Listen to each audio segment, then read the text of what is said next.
Looking back now, it all feels like a dream, or maybe a nightmare I haven't quite woken from. It's been years, but the memory still chills me to the bone, a cold knot in my stomach whenever I think about that place. I was 28 at the time, living in a small town nestled right at the edge of the sprawling state forest. My days usually consisted of freelance design work, but my true passion, my escape, was photography, especially landscape shots.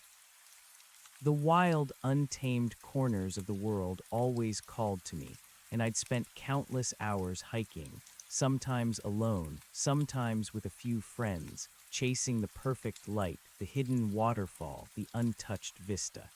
I considered myself an experienced outdoorsman, cautious but confident.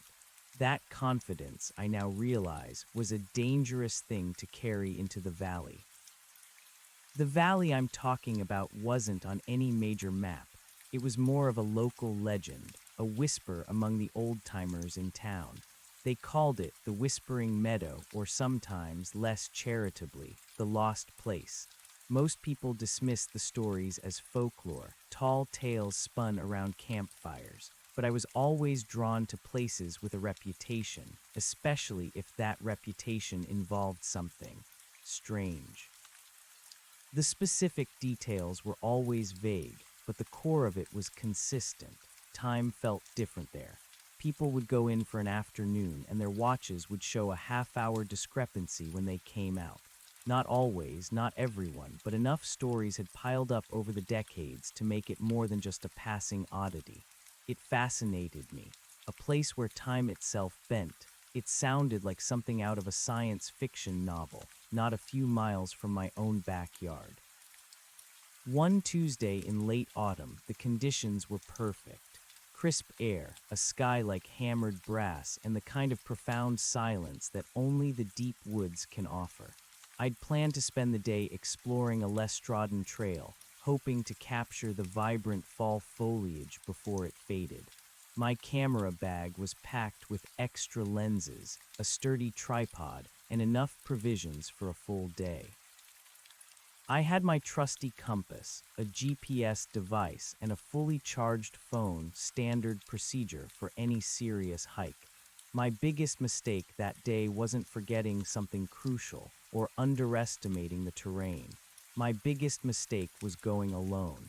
My hiking buddy, Mark, had a last-minute work thing, and instead of rescheduling, I decided to push ahead. It's a familiar area, I told myself, just a bit off the beaten path. A small, insignificant decision that would change everything. The entrance to what I suspected was the Valley of Slow Time was tricky to find.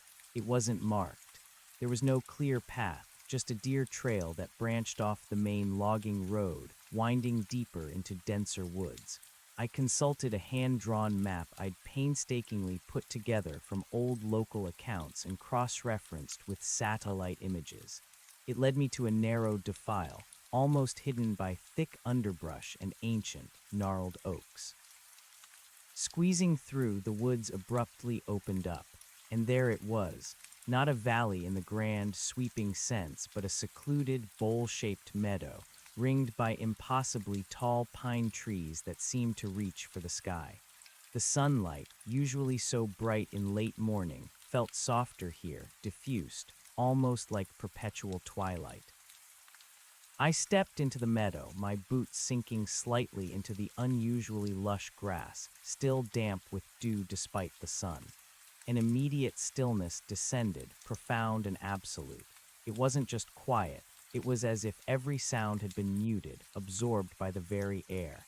The usual symphony of the forest, chirping birds, rustling leaves, the distant hum of insects was absent. Even my own breathing seemed unnaturally loud in my ears. I stopped pulling out my phone to check the time, a casual habit. 10:47 a.m. Then I checked my analog wristwatch. 10:47 a.m.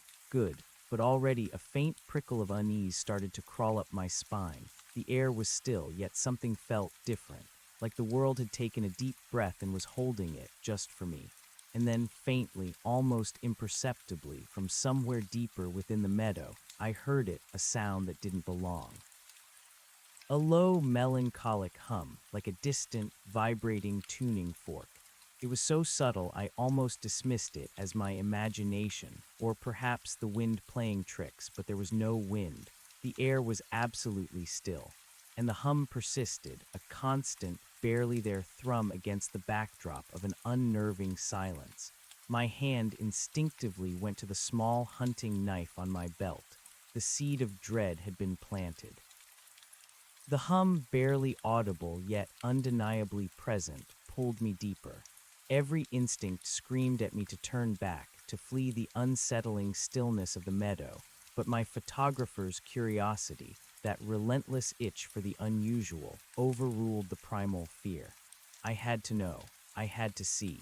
This was exactly the kind of strange phenomenon I chased with my lens. My hand still rested on the hilt of my knife, a small comfort against the growing chill that had nothing to do with the crisp autumn air. I moved forward slowly, cautiously, each step feeling unnaturally heavy, the lush grass muffling my boots. The air, devoid of even the slightest breeze, pressed in around me, thick and velvety. It was like walking through a soundproof chamber, every distant forest noise swallowed whole, leaving only the faint thrumming. As I went, the light seemed to dim further, transforming the meadow from a mere clearing into a shadowed, ethereal bowl. The impossibly tall pines that ringed the valley leaned inward, their needles a deep, dark green that drank the muted light, creating a sense of being watched from all sides by silent giants. My eyes scanned the perimeter, searching for any movement, any break in the oppressive uniformity. Nothing. No scampering squirrels, no birds flitting through branches, no insects buzzing. It was a perfect, pristine diorama, utterly devoid of life. This absence, more than the hum, began to truly unnerve me. Forests, even the deepest parts, are never truly silent. They pulse with the subtle rhythms of nature. This was unnatural. It was wrong. I pulled out my camera, a Canon EOS 5D Mark IV, its familiar weight a momentary anchor in the surreal environment. The lens was a 24-70 f2.8, versatile enough for landscapes and closer details.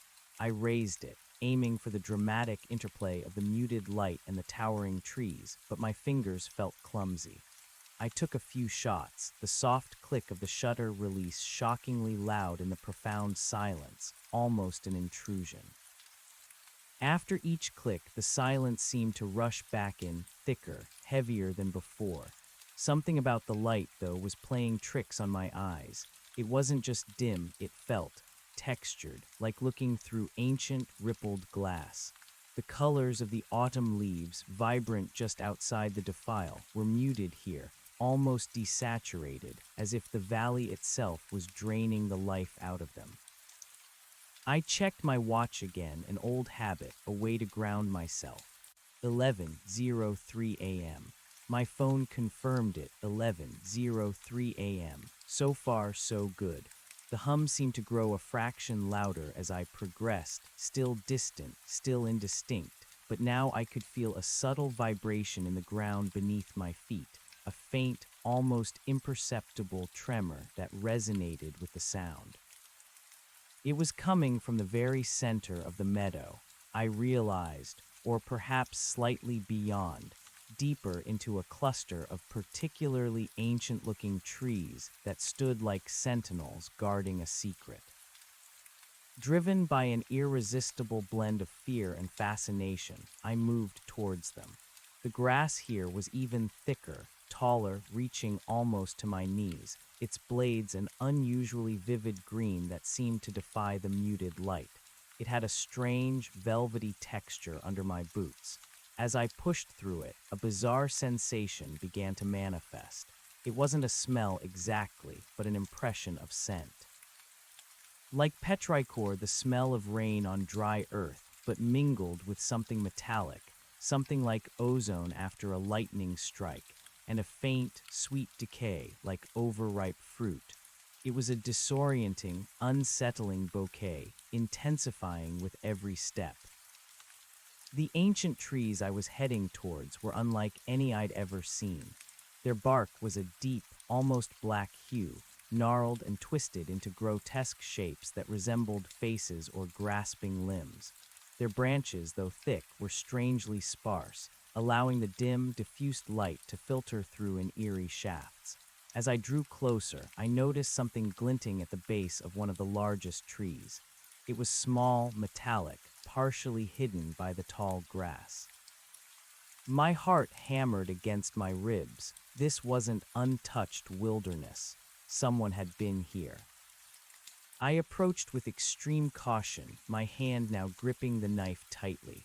The hum was undeniably louder now, a low, resonant thrum that vibrated in my teeth, in my very bones. It was almost painful, a pressure building in my eardrums. I knelt down, pushing aside the thick grass. It was a small, tarnished silver locket. Old, very old, intricately engraved with swirling patterns that were almost completely worn smooth. A thin, delicate chain, broken, lay beside it. It was clearly antique, perhaps a family heirloom, lost God knows how long ago. Who would have carried something like this so deep into the woods, and why?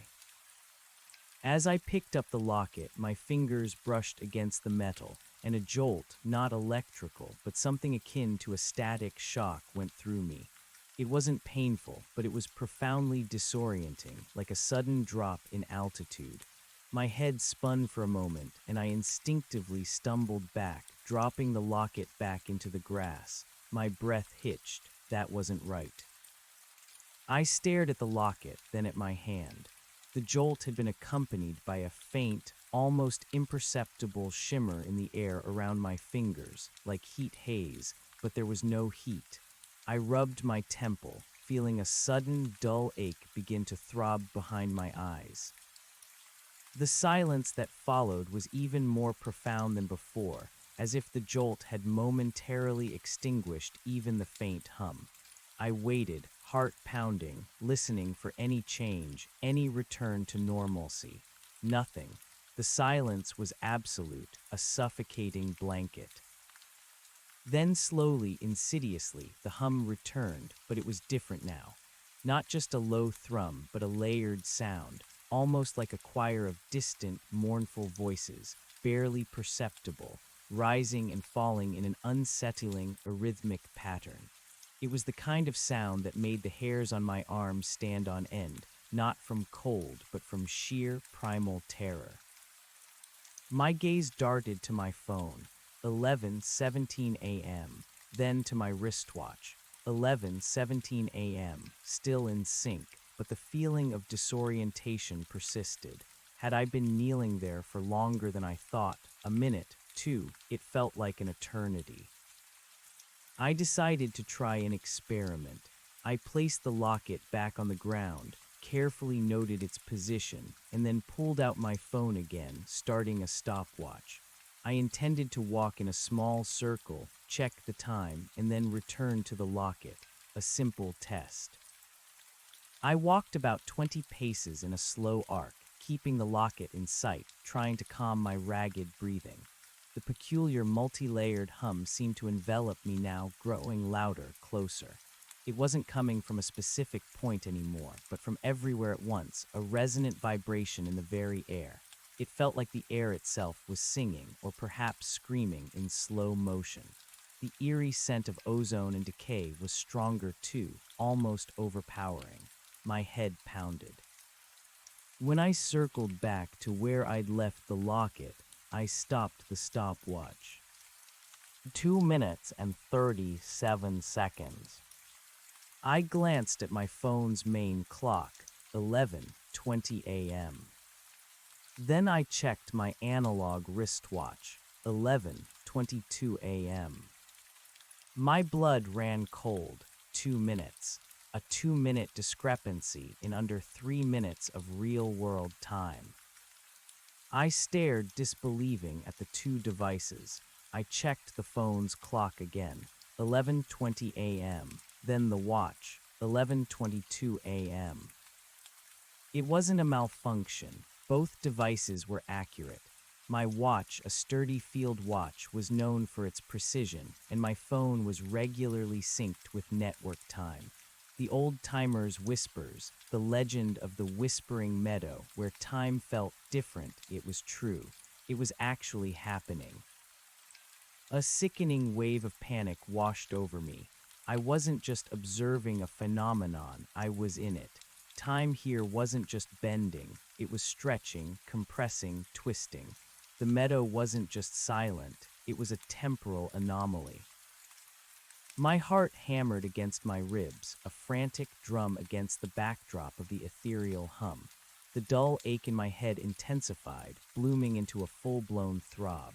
I felt dizzy, my perception of my surroundings subtly shifting, like looking through water. The vibrant green of the grass seemed to pulsate, the dark bark of the ancient trees to writhe. Was it just my imagination, or was the light indeed growing dimmer, even though the sun should still be high in the sky? I stumbled backward, away from the locket, away from the trees, trying to put some distance between myself and the perceived epicenter of the temporal distortion. My breath came in ragged gasps. This wasn't a quaint local legend. This was terrifying. My mind raced, grappling with the impossible. A 2-minute difference in less than 3 minutes of perceived time. What did that even mean? Was my body experiencing time at a different rate than my phone, or was the entire environment warped? The thought of what this could mean for someone who stayed here for hours, or even a full day, was paralyzing. The legends mentioned people coming out with a half-hour discrepancy. What if I stayed here for an hour? What would the difference be then? Would I emerge days, weeks, or even years after I entered? The sheer magnitude of the implication was a cold, hard knot in my gut. I had to get out, immediately. The photography, the curiosity, it all evaporated, replaced by an urgent, overwhelming need to escape. I turned, intending to retrace my steps back towards the narrow defile, the entrance to this impossible place. But as I turned, a subtle shift in the air caught my attention. The hum, which had been a constant, pervasive presence, suddenly intensified, pulsing with a deeper resonance, like a giant bell tolling far away. And then faintly, almost imperceptibly, something moved in my peripheral vision. It was a flicker of shadow, an indistinct form amidst the gnarled roots and dark bark of the ancient trees. I froze, every muscle tensing. My heart, already a runaway drum, went into overdrive. I slowly, painstakingly, turned my head, trying to locate the source of the movement. Nothing, the trees stood silent, motionless, their dark forms blending seamlessly with the perpetual twilight. My eyes scoured the shadows, searching for any anomaly, any telltale sign. But there was nothing but the twisted bark and the deep, impenetrable gloom. Was it my imagination, the stress, the time distortion, the bizarre sensory input? It could all be playing tricks on my mind. My logical brain struggled to reassert control, to dismiss what I'd seen as a phantom born of fear. But deep down, a colder, more primal part of me knew better. I hadn't imagined it. The hum, I realized, was no longer just a hum. It had deepened, growing richer, carrying with it a new, unsettling quality. It was a rhythm, a pulse, distinct from the distant, mournful choir. A deep, resonant thump-thump-thump, incredibly slow, incredibly powerful, like the beat of some colossal heart buried deep beneath the earth. It vibrated up through the soles of my boots, through my legs, into my chest, making my own heart feel small and insignificant in comparison. My mouth was dry, my throat felt constricted. I wanted to scream, but no sound would come out. I was trapped in this bizarre, silent pocket of reality, where time was fluid and the very ground pulsed with an unknown, colossal rhythm. My escape route was still behind me, the defile, the entrance to this nightmare. I just had to get there. I started to move, not running. I didn't want to draw any further attention to myself, but walking quickly, carefully, my eyes darting from side to side, scanning the tree line, the open meadow. The peculiar light seemed to grow even dimmer, transforming the lush green grass into a field of deepening shadows, the vibrant autumn colors fading further into a sepia tone. It was as if the sun had suddenly plunged towards the horizon, though my watch, the faster one, still showed mid-morning. The air grew colder, a penetrating chill that seeped into my bones, despite my heavy hiking jacket. It wasn't the kind of cold that suggested approaching winter. It was a deeper, more profound cold, a cold that felt ancient and alien. The strange, multi-layered scent intensified too, the ozone and decay now sharper, more acrid, making me want to gag. As I made my way towards the defile, another anomaly caught my eye, something I hadn't noticed on my way in, or perhaps it hadn't been there. Near the edge of the meadow, where the tall grass met the darker underbrush, a cluster of wildflowers bloomed. Not just any wildflowers, but species I knew to be out of season for late autumn. Spring blossoms, delicate and brightly colored, pushing up through the damp earth, their petals unfurling in impossible defiance of the season. My mind reeled, out-of-season flowers, time distortion, the unsettling hum, the colossal heartbeat, the sense of being watched. Every piece of information was a dissonant chord in the symphony of my sanity. I sped up a desperate, scrambling pace now. The ground underfoot felt strangely uneven, almost yielding, as if I were walking on a vast, soft cushion.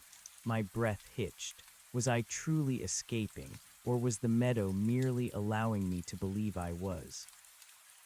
Then, just as the defile came into view, a dark, narrow slit in the dense foliage, the hum intensified to an almost unbearable level. It was no longer distant. It was right here, vibrating through my entire body, making my vision blur at the edges.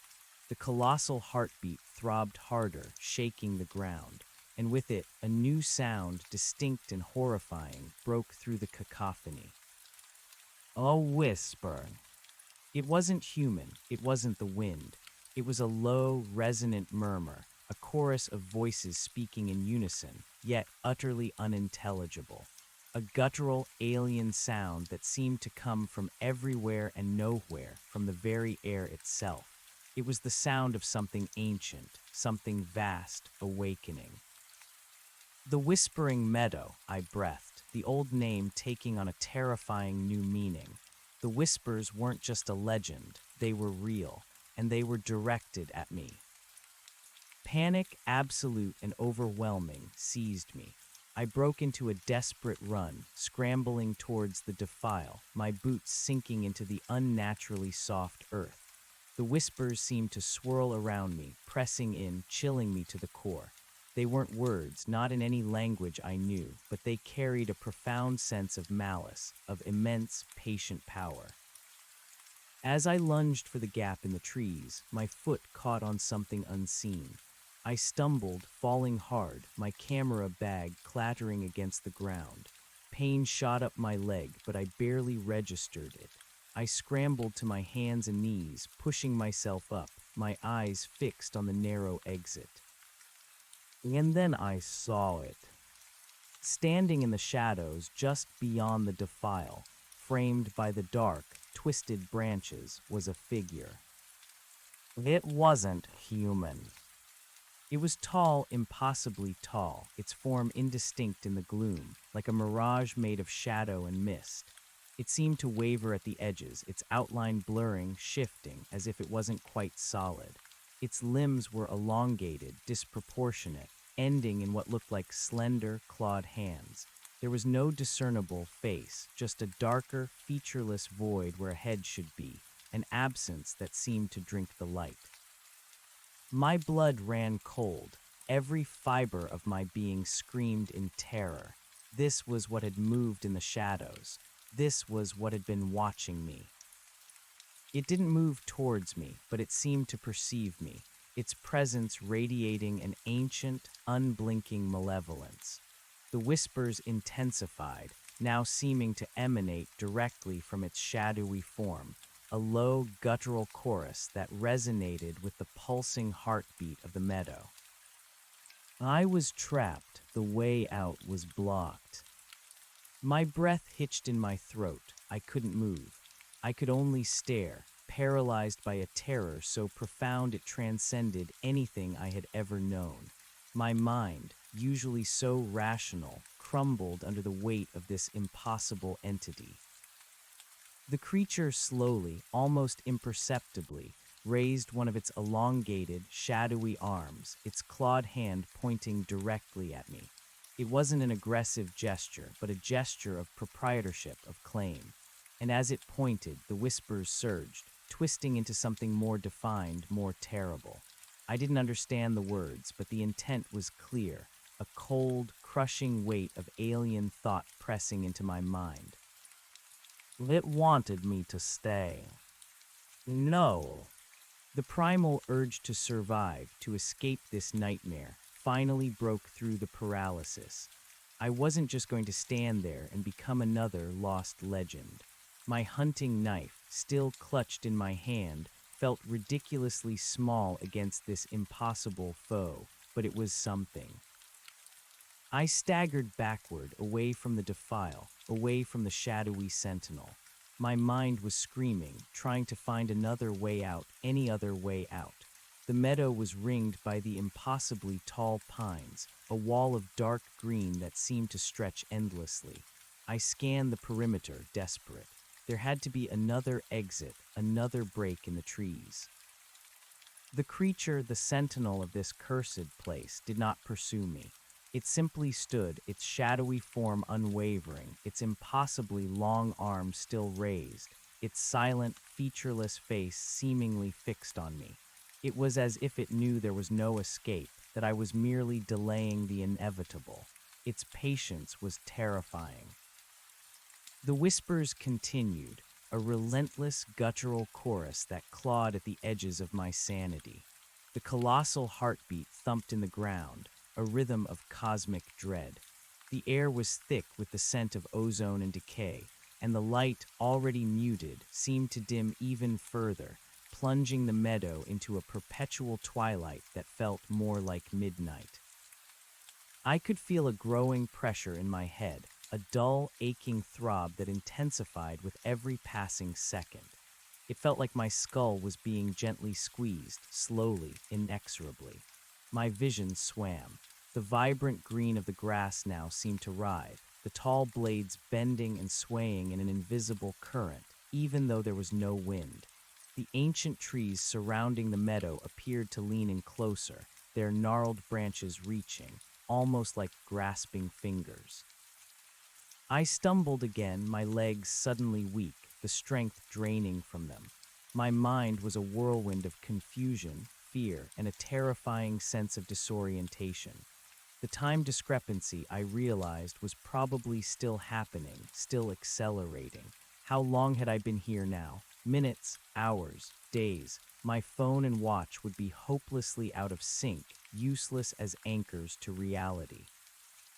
I had to find shelter.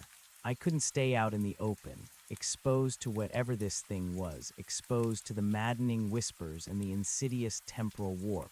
I looked around wildly. To my right, a cluster of the ancient black-barked trees grew particularly dense, their interwoven branches creating a canopy of almost absolute darkness. It wasn't an exit, but it might offer concealment, a place to regroup, to think. It was a desperate gamble, but I had no other choice.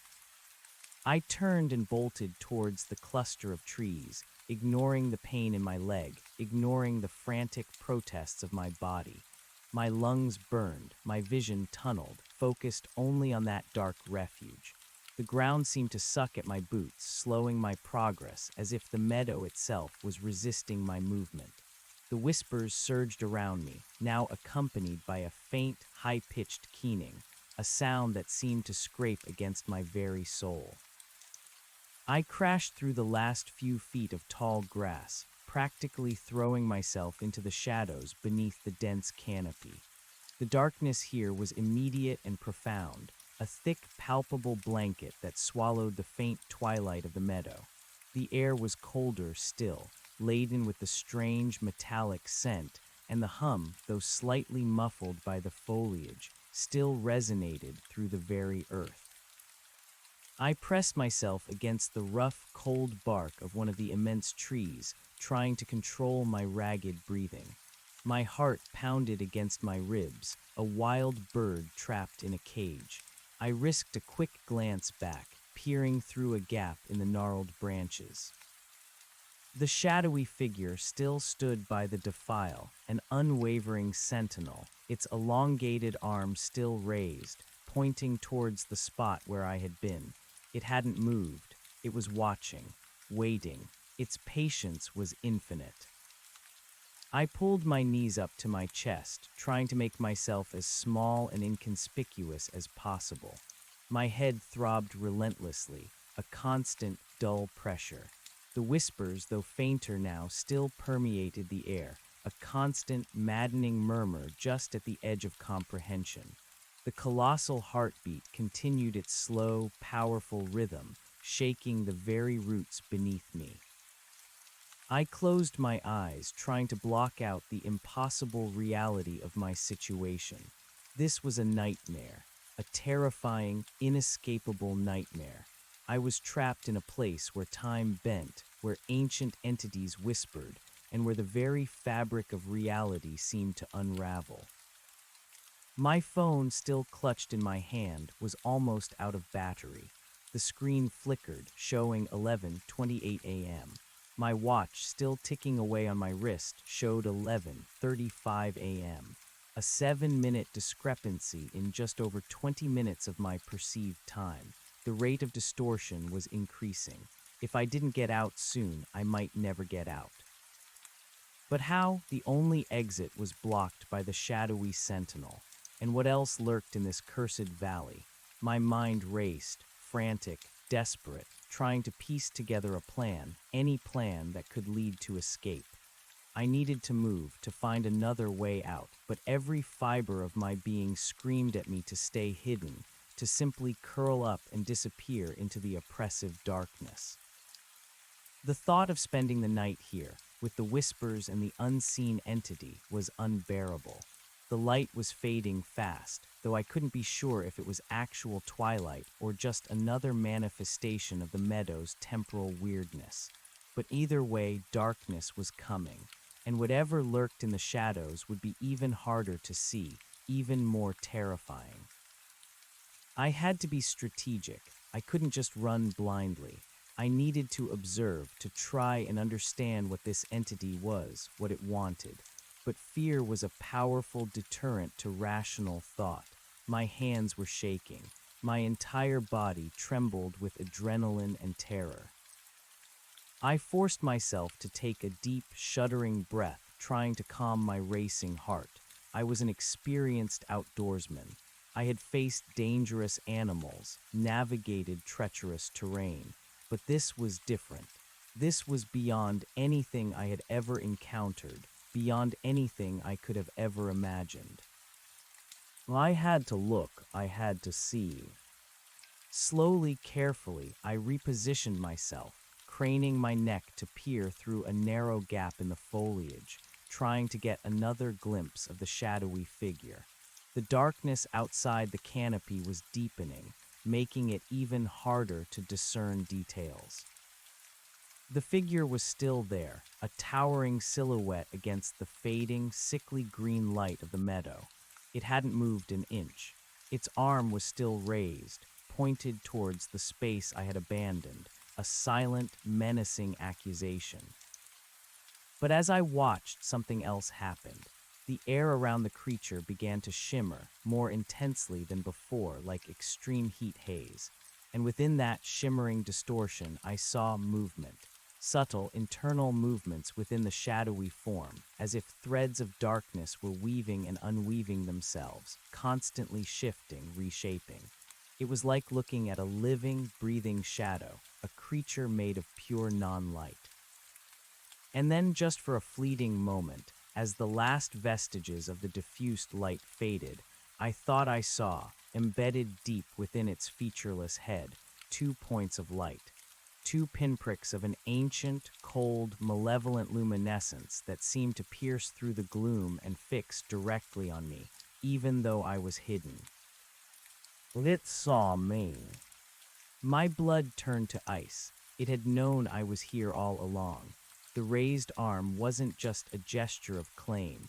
It was a demonstration of its power, a silent warning that resistance was futile. The whispers surged, no longer just a murmur, but a chorus of alien voices pressing in on my mind, not with words, but with images, with sensations. Images of endless time, of silent waiting, of slow, inevitable decay. Sensations of profound loneliness, of vast, indifferent power, and an overwhelming, consuming hunger. It wasn't just physical hunger, it was a hunger for time, for the flow of it, for the disruption of it, for the very fabric of existence. And I, a small, insignificant human, had stumbled into its feeding ground. I was not prey, not in the traditional sense. I was an anomaly, an interesting deviation in its pattern, a source of new temporal energy. The pressure in my head became almost unbearable. My vision flickered, the edges of my perception blurring into abstract shapes and colors. I felt a profound sense of dissociation, as if my own body was becoming separate from my consciousness, floating away. My ears buzzed, not just with the hum, but with a high-pitched whine that resonated deep within my brain. I was losing myself. This place, this entity, it was consuming me, not just my physical self, but my very sense of reality, my sanity. I had to fight back. I had to break free. But how do you fight something that isn't solid, something that bends time and whispers in your mind? How do you fight a living shadow, a creature of cosmic dread? My only weapon was my will to live, to escape, to return to a world where time flowed predictably, where shadows were just shadows, and where the silence wasn't a prelude to madness. I pushed myself further back into the roots of the ancient tree, trying to press myself into nothingness. The cold bark felt like a tombstone against my back. The whispers continued, a symphony of dread, drawing me in, pulling me towards an inevitable oblivion. I closed my eyes again, clenching my jaw, trying to shut out the sensory overload, to regain some semblance of control. When I opened them again, the world outside the tree cluster was significantly darker.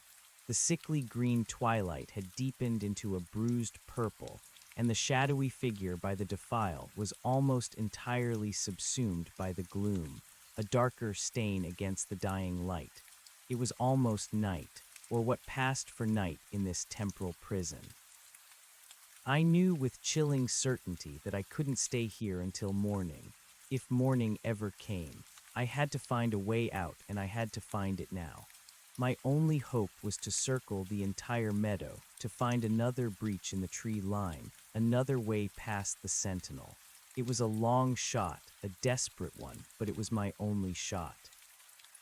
I needed to be silent, I needed to be swift, and I needed to pray to every god I knew that the other side of this cursed valley didn't hold an even worse horror. I took one last look at the shadowy figure, a silent vow to myself that I would not become another lost legend of the Whispering Meadow.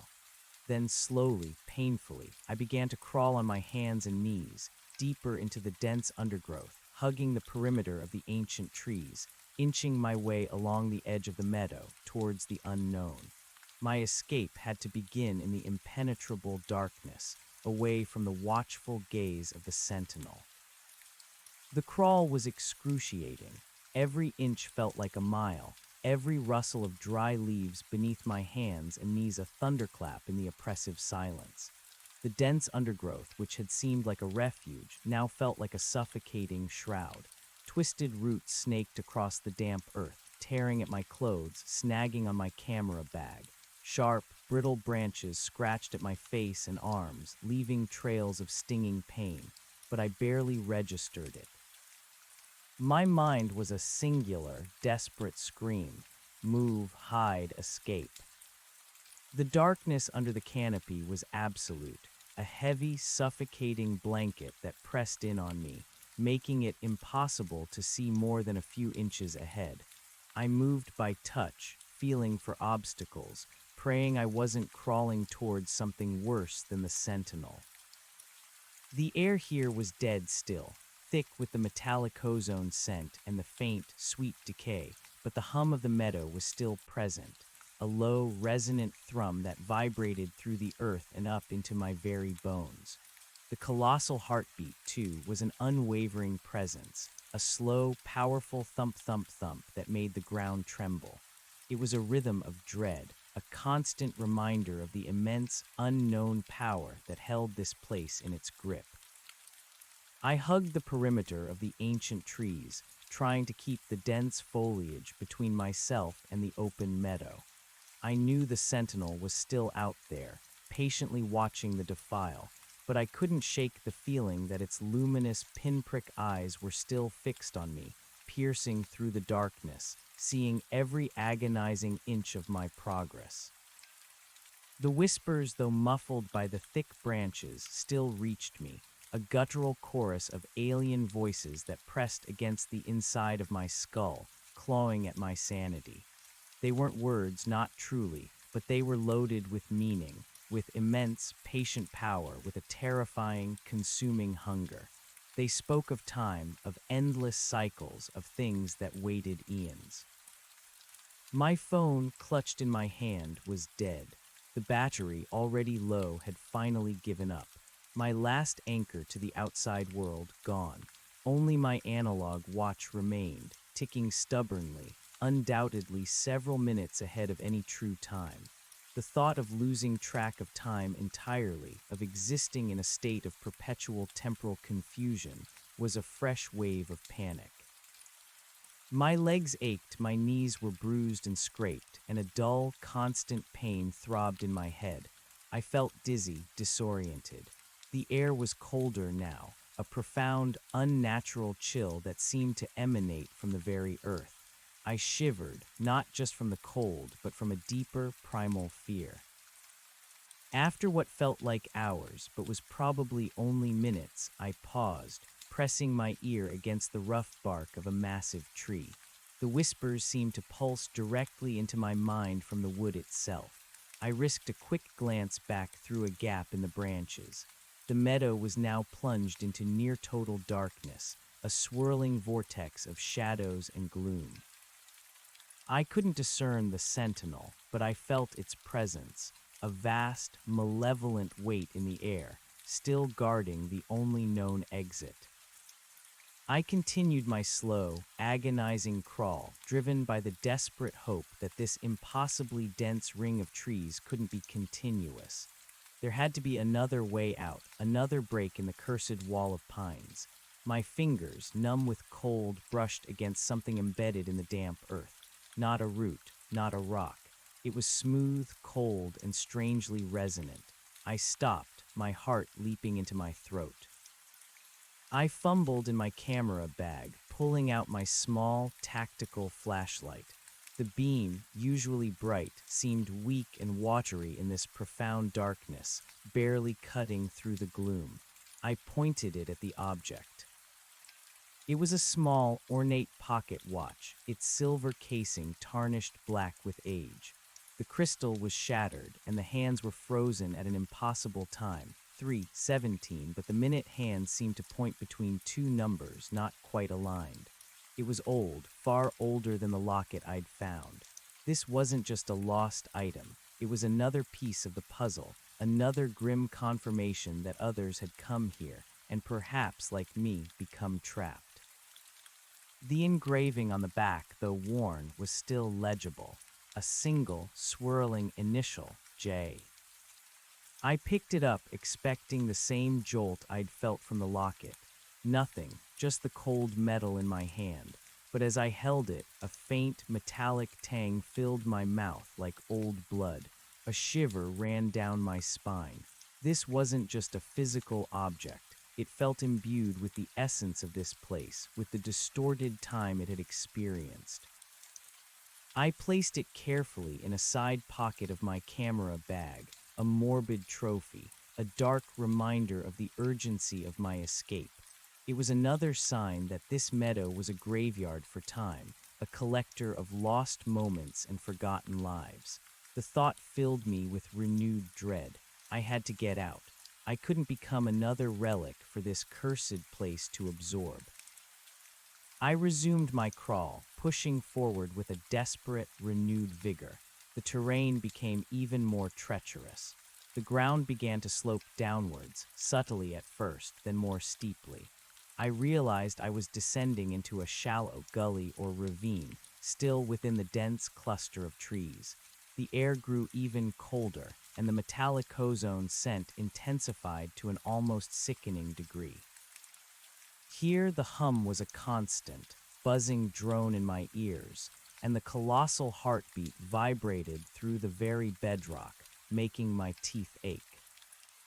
My flashlight beam, struggling against the profound darkness, suddenly glinted off something ahead, something large, dark, and angular. My heart pounded. I froze, pressing myself against the muddy earth, straining my ears. The whispers were louder here, a swirling vortex of sound that seemed to eddy and flow around the object. I crawled closer, painstakingly slow, my breath held. The beam revealed not a rock, but a structure. Man-made, but ancient, impossibly ancient. It was a block of dark, featureless stone, perfectly square, about 5 feet on each side, partially buried in the earth. Its surface was smooth, unnaturally so, absorbing the weak light without reflection. There were no carvings, no markings, nothing to suggest its purpose or origin. It just was. A silent, monolithic presence in the heart of this temporal prison. As I reached out to touch it, a sudden, blinding flash of light erupted from the stone. Not a physical light, but an internal one, a burst of pure white energy that exploded behind my eyes, scorching my vision. A deafening roar, like 1,000 waterfalls crashing down at once, obliterated all other sound, shaking the very ground beneath me. I cried out, recoiling instantly, scrambling backward, my hands pressed over my eyes. The pain was immediate and excruciating. My head felt like it was being torn apart. A searing heat spread through my skull, followed by an icy cold that chilled me to the bone. My ears rang with an unbearable whine, a sound that seemed to rip through the fabric of my sanity. I writhed on the ground, disoriented, screaming silently into the darkness. When the internal light faded and the phantom roar subsided, I slowly, cautiously opened my eyes. My vision was blurry, swimming with residual afterimages, but the block of stone was still there, dark and impassive. It radiated a palpable sense of power, a quiescent energy that hummed in the air around it. It was like a battery, charging and discharging with some alien force. I lay there for a long moment, gasping for breath, trying to regain my composure. What was that thing? An anchor, a focal point for the temporal distortion, a relic of whatever ancient power governed this valley. Whatever its nature, it was terrifying, a silent testament to forces far beyond human comprehension. I knew I couldn't stay near it. It felt dangerous, actively hostile to my presence. I pushed myself up, shaking, my legs still unsteady. I had to keep moving to get past this cursed gully, to find a way out of these oppressive trees. The gully wound deeper, becoming a narrow, claustrophobic defile, its walls formed by the massive roots of the ancient trees, creating a natural tunnel of sorts. I continued to crawl, my senses overwhelmed by the intense pressure, the whispers, the rhythmic heartbeat. My head still throbbed, a dull, persistent ache that made it hard to think clearly. As I navigated a particularly tight bend, the tunnel opened slightly, revealing a small, almost perfectly circular clearing, still within the dense tree cluster. The air here was different. The hum was less pronounced, the colossal heartbeat fainter, and the metallic ozone scent was replaced by something else, something sweet. Overpoweringly sweet, like decaying blossoms, but laced with an unsettling undertone of something sickly, saccharine and cloying. In the center of this tiny clearing stood a single, impossibly ancient tree. It was larger than any other I had seen, its trunk a monstrous column of twisted, black bark. But it wasn't the size that caught my attention. It was the fruit it bore. Dangling from its gnarled branches were strange, luminescent fruits. They glowed with a soft, ethereal light, pulsating faintly with an inner rhythm. They were unlike any fruit I had ever seen, roughly spherical, about the size of an apple, but covered in delicate, translucent spines that shimmered with iridescent colors. The sweet, cloying scent emanated from them, thick and heavy in the still air.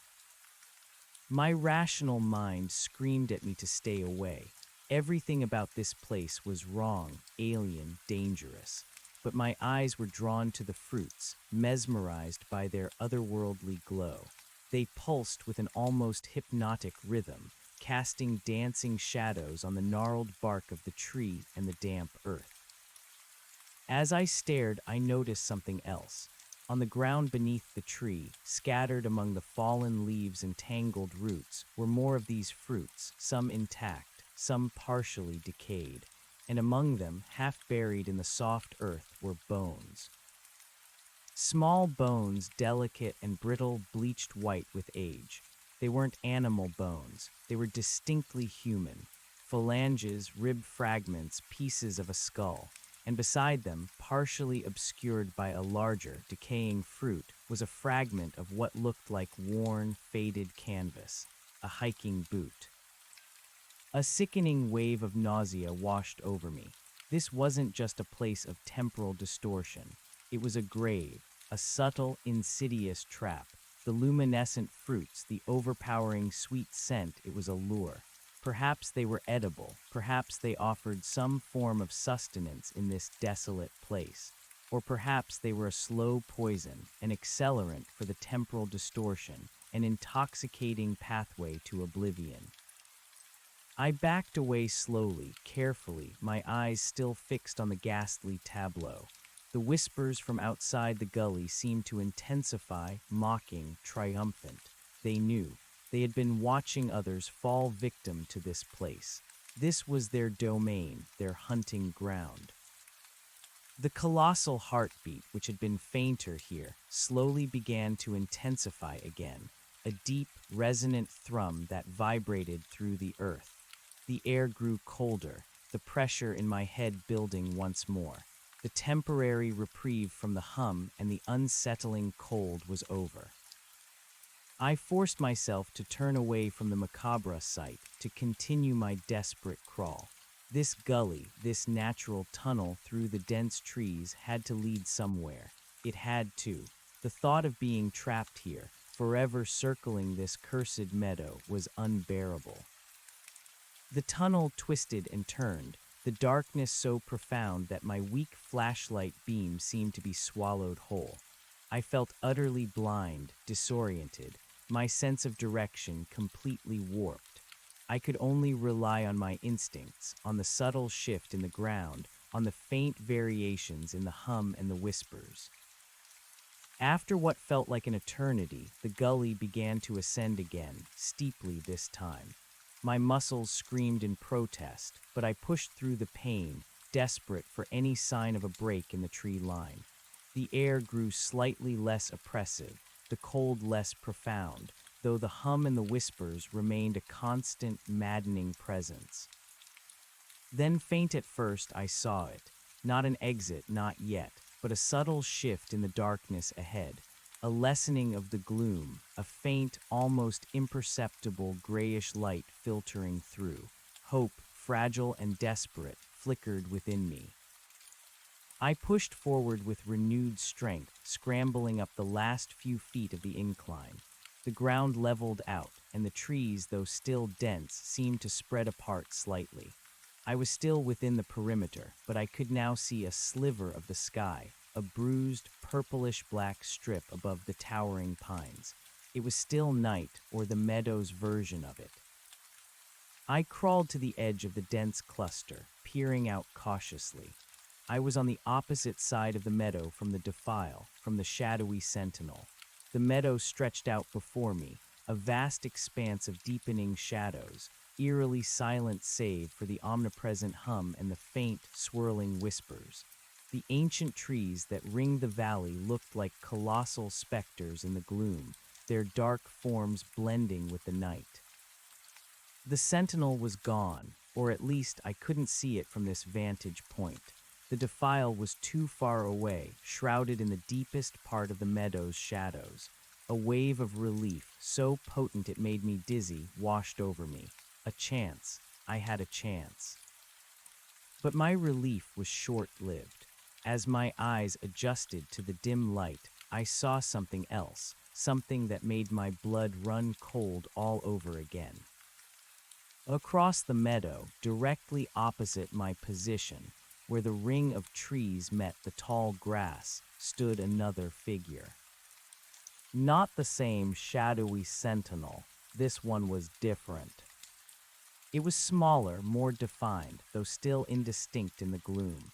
It stood motionless, like a statue, its form slender, almost skeletal. It wasn't made of pure shadow like the first entity. This one seemed to be composed of countless intertwining tendrils, like a bundle of dried, blackened vines or filaments, vaguely humanoid in shape. It stood incredibly still, but its surface seemed to subtly shift and undulate, as if it was made of living, breathing darkness. And from its head, where eyes should be, 2 pinpricks of dull, ruby-red light pulsed, rhythmically, slowly, like dying embers. It was another one, another guardian, another horror. My breath hitched in my throat. I had circled the meadow, found a new vantage point, but I hadn't escaped. I had merely traded one sentinel for another, perhaps an even more terrifying one. This vine man, as my mind instantly dubbed it, radiated a cold, predatory stillness, a silent, patient malevolence that felt different from the vast, indifferent power of the first entity. It was facing inward, towards the center of the meadow, its ruby eyes slowly scanning the expanse of grass. It hadn't seen me, not yet. I pressed myself back into the shadows of the tree line, heart pounding, every muscle tensed. The whispers here were different too. They were higher pitched, more insistent, and seemed to emanate directly from this new creature, a rustling, slithering sound that layered over the deeper, guttural chorus of the meadow. It was like the sound of dry leaves skittering across barren ground, or countless insects rubbing their legs together, but imbued with an alien intelligence, a predatory intent. I scanned the tree line desperately, searching for any break, any weakness in this living wall. The trees here were just as dense, just as ancient. There was no obvious exit. I was truly trapped. A desperate plan began to form in my mind, born of pure terror and adrenaline. I couldn't go back the way I came, through the gully of bones and monoliths. And I certainly couldn't try to cross the open meadow, exposed to the watchful eyes of this new sentinel. My only option was to continue circling, to hope that somewhere, further along the perimeter, there was a hidden exit, a place where the tree line wasn't guarded. It was a suicidal gamble. Circling the entire meadow would take hours, maybe even days in this temporally warped reality. And with each minute, the temporal distortion would likely accelerate, deepening the chasm between my experience and the real world. But what choice did I have? I took a deep, shuddering breath, trying to calm my frantic heart. I had to be silent. I had to be invisible. I had to become one with the shadows. I began to move again, inching forward, still hugging the dense tree line, but this time trying to stay even deeper within the foliage, using the undergrowth as cover. The Vineman's sentinel was perhaps a quarter of the way around the meadow from me, standing motionless, its ruby eyes slowly scanning. I needed to put as much distance between us as possible before it noticed me. The crawling was slow, agonizing. My legs were screaming, my arms were scraped raw. But the fear, the cold, existential terror, fueled my every movement. The whispers of the Vineman seemed to follow me, a rustling, slithering presence at the edge of my hearing, always just beyond comprehension. The deep thrum of the meadow and the colossal heartbeat were a constant, unsettling rhythm. Hours passed, or what felt like hours. In this place, time was meaningless. My watch, still stubbornly ticking, now showed a ridiculous time, perhaps early morning, while the sky outside remained a bruised, purplish black. The cold had seeped into my bones, leaving me numb and shivering uncontrollably. My head throbbed, a relentless pressure that distorted my thoughts, making it hard to focus, to distinguish reality from hallucination. The strange, sweet decaying scent returned, stronger now, as I passed another cluster of the glowing, spined fruits, though thankfully not another grave. The ground was increasingly soft, yielding under my hands and knees, as if the entire meadow was one vast, organic entity, subtly breathing beneath my feet. As I rounded another bend in the perimeter, the trees grew even denser, creating a natural wall of intertwining branches and roots. I pressed myself against the bark, trying to catch my breath, trying to discern any signs of an exit. My hope was dwindling, replaced by a growing despair. Then, through a narrow gap in the foliage, I saw something. It wasn't an exit, it was something else. In the very center of the meadow, where the grass was thickest and most lush, the ground seemed to ripple, to shimmer with an intense, almost painful heat haze. And within that shimmering distortion, a vast dark mass pulsed, slowly, rhythmically. It was almost perfectly round, like a colossal obsidian orb, partially submerged in the earth, its surface utterly black, absorbing all light. It was enormous, easily 50 feet in diameter, a silent, menacing heart beating at the core of the whispering meadow. This was it. This was the source of the hum, the colossal heartbeat, the temporal distortion. This was the true engine of this nightmare. It wasn't just a physical object. It radiated an immense, ancient power, a silent scream of cosmic energy that resonated through every fiber of my being. And as I watched, mesmerized by its terrible majesty, something began to happen. The air around the orb began to crackle, faintly at first, then more intensely, with what looked like tiny internal lightning strikes, bursts of purple and green light contained within the shimmering heat haze. The hum intensified to an unbearable crescendo, a high-pitched whine that threatened to shatter my eardrums. The ground beneath me throbbed violently, making it difficult to maintain my balance.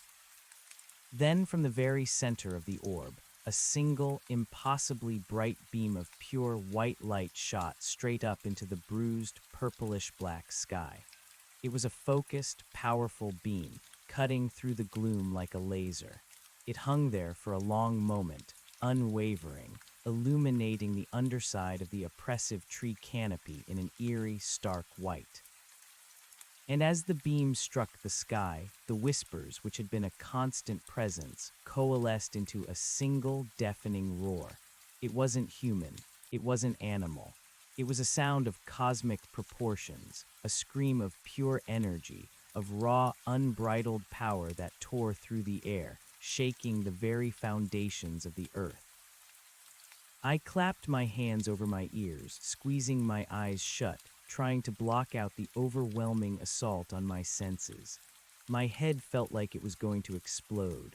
The ground pulsed and shuddered, throwing me off my feet. I collapsed, curling into a ball, trying to make myself smaller to disappear. When the deafening roar finally subsided, leaving only a ringing silence in its wake, I slowly opened my eyes. The beam of light was gone. The orb in the center of the meadow was still there, vast and dark, but the crackling energy and the intense shimmering had lessened, returning to a more subtle pulsation. The hum was still present, the colossal heartbeat still throbbed, but they had returned to their previous maddening levels. I lay there for a long moment, trembling, trying to process what I had just witnessed. This place wasn't just old, it was ancient, impossibly so. And the orb, it was a machine, a device, a source of power beyond anything I could have ever imagined. It was operating, running, actively manipulating time and space within this valley.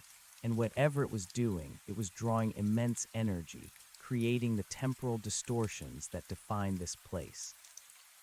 My gaze darted across the meadow, searching for the Vineman's sentinel, for the shadowy guardian by the defile. Had they reacted? Had they moved? I couldn't see them, not from my current position, hidden deep in the foliage. But I knew they were there, silent witnesses, perhaps even guardians of this terrible machine. A terrifying realization dawned on me. This wasn't just a place of localized temporal weirdness. This was a system. The orb, the sentinels, the strange fruits, the ancient trees, the whispers, it was all interconnected, all part of a larger alien design, and I had stumbled into its heart. My will to live, to escape, roared back to life with renewed ferocity. I couldn't stay here. I couldn't become another bone beneath a glowing fruit, another frozen pocket watch in the earth. I had to find a way out, no matter the cost. I pushed myself up, my body aching, every muscle screaming in protest. My head still throbbed, but the terror had sharpened my focus. I continued my painstaking crawl, pressing myself deeper into the thick undergrowth, hoping to find a path, a hidden fissure, anything that would lead me out of this cursed valley. The perimeter seemed endless, stretching on, each step a testament to my dwindling endurance and growing desperation. The constant hum, the whispers, the colossal heartbeat, they were wearing me down, eroding my sanity, making it harder and harder to think clearly. I felt like I was slowly unraveling, my mind coming apart at the seams. Then, as the sky began to lighten, not with the dawn of a new day, but with a faint, sickly green glow that seeped through the bruised purplish black, I saw it. A break in the trees. It wasn't a wide, obvious path like the defile I'd entered through.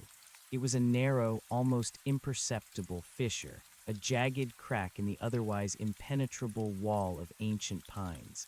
It was barely wide enough for a human to squeeze through, overgrown with thorny vines and thick, stubborn brush. But it was there, a sliver of hope. My heart pounded with a mixture of desperate excitement and profound fear. Could this be it, an unguarded exit? Or was it another trap, another doorway to an even deeper horror? My instincts screamed at me to take it, to seize this chance, regardless of the risk. I pushed forward, ignoring the tearing thorns that snagged at my clothes and flesh, ignoring the sharp branches that raked across my face. I squeezed through the narrow opening, forcing my body through the dense, resistant foliage. The air here was suddenly different, less oppressive, less laden with the metallic scent. The hum seemed to fade slightly, the whispers growing fainter, more distant. I emerged, gasping for breath, into a small, dark clearing beyond the perimeter of the meadow. The trees here were still immense, but they felt normal. Less gnarled, less ancient, less menacing. The ground was firmer, the air crisper, colder, but without the alien chill of the meadow. I glanced back, my heart still hammering against my ribs. Through the narrow fissure, I could still see a faint, sickly green glow from the meadow, hear the distant, attenuated hum. It was there behind me, a nightmare I had almost escaped. But as I turned to face forward, my gaze sweeping the small clearing, my desperate hope was crushed under a wave of fresh despair. The clearing was not empty. In the center, bathed in the faint, sickly green light that filtered from the meadow, stood a structure. It was a small, crudely built lean-to, fashioned from fallen branches and tarps, clearly a temporary shelter. A small, long-extinguished campfire pit sat before it, surrounded by a few weathered logs that served as seats. Someone had been here recently. And then I saw the figure. Slumped against one of the logs, his head lolling to one side, was a man. He was dressed in hiking gear, similar to my own, though his clothes were ripped and stained, covered in dirt and what looked like dried blood. His face was pale, gaunt, unshaven, his eyes wide and vacant, staring sightlessly into the gloom. He was thin, impossibly thin, as if he hadn't eaten in weeks. His skin was stretched taut over his cheekbones, his lips cracked and dry. I approached cautiously, my knife still clutched in my hand, my heart a lead weight in my chest. "Hello," I whispered, my voice hoarse, barely audible. No response. I knelt beside him, reaching out a trembling hand. His skin was cold, clammy, but not rigid. He wasn't dead. He was catatonic. His eyes, though open, registered nothing. His breath was shallow, almost imperceptible. His body was still, completely still, as if every spark of life, every thought, every emotion had been drained from him. Beside him, lying on the ground, was a battered backpack, and clutched in his hand, almost fused to his cold fingers, was a small digital camera, a Nikon, older than my Canon, but still a professional model. I carefully pried his fingers open, taking the camera. The screen was cracked, but it powered on. The battery was almost dead, but enough charge remained to show the last image taken. It was a picture of the shadowy sentinel, a blurry, terrifying image taken from a distance, but undeniably the same towering, indistinct figure I had seen at the defile. Its elongated arm was raised, its featureless head tilted, as if in silent judgment. I flipped through a few more images. There were several more shots of the sentinels, of the vine man, of the glowing fruits, of the dark orb in the center of the meadow, all increasingly blurry, increasingly frantic, as if taken by a man on the brink of madness. And then a series of self-portraits. The first few showed a man not unlike myself, perhaps a few years older, healthy, vibrant, smiling, clearly excited about his expedition. But as the photos progressed, taken over what must have been days or weeks, his face became increasingly gaunt, his eyes wilder, his expression more desperate. The last portrait, taken perhaps only hours ago, showed a hollow-eyed shell of a man, his face a mask of terror and despair, his skin unnaturally pale, his hair disheveled. And then I saw the date and time stamps on the images. The first image, the one of him healthy and smiling, was dated 3 weeks ago. The last image, the one of him catatonic, was stamped with a time that was only an hour and a half before my own watch's current reading. 3 weeks. He had been in the meadow for 3 weeks, experienced as a few hours. My blood ran colder than ever before. This wasn't just a temporal anomaly. It was a temporal prison, a place that stole your time, your life, your very essence, leaving you a hollowed-out shell. This man had tried to escape, had found this hidden fissure, and had made it out, only to collapse in this clearing, his mind shattered by the ordeal. And what about the time discrepancy? My watch still showed early morning, maybe 3 a.m. If he had been here for 3 weeks and his last photo was taken an hour and a half ago, what did that mean for me? How long had I been inside? My own phone was dead useless. The thought of 3 weeks, of 21 days, compressed into what I had perceived as a few hours, was overwhelming. My family, my friends, they would be frantic. They would have called search and rescue. They would think I was dead. Panic, cold and sharp, seized me. I had to get this man out. I had to get myself out. I couldn't leave him here, a living ghost of the meadow's terrible power.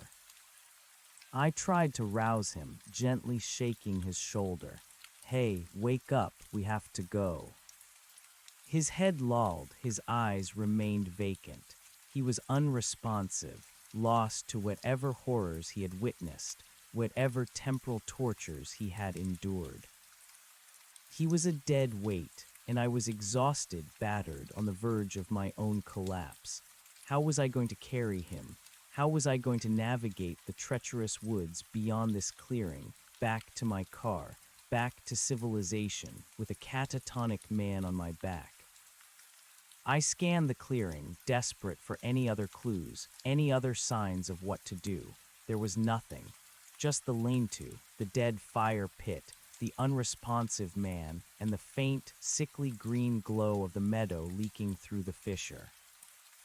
The air here, though less oppressive, still carried a faint, unsettling echo of the meadow's hum. I could still hear the distant, guttural whispers, now seeming to mock me, to celebrate their latest conquest. The colossal heartbeat, though faint, still throbbed in the distant earth. I was out of the meadow, technically, but I was not free. This clearing was merely an antechamber, a waiting room before the final, agonizing journey back to a world that might not even recognize me, a world that I might have left weeks ago. I had to move. I had to find a way to get him out, and I had to do it before the meadow's lingering influence fully consumed me too. I rummaged through his backpack. It was mostly empty, save for a few empty food wrappers, a water bottle, and a small, leather-bound journal. I pulled it out, my hands trembling. This might hold answers. I flipped it open. The pages were filled with frantic, increasingly illegible handwriting, detailing his journey, his discoveries, his descent into madness. The first entries were hopeful, excited, full of observations about the unique flora and fauna.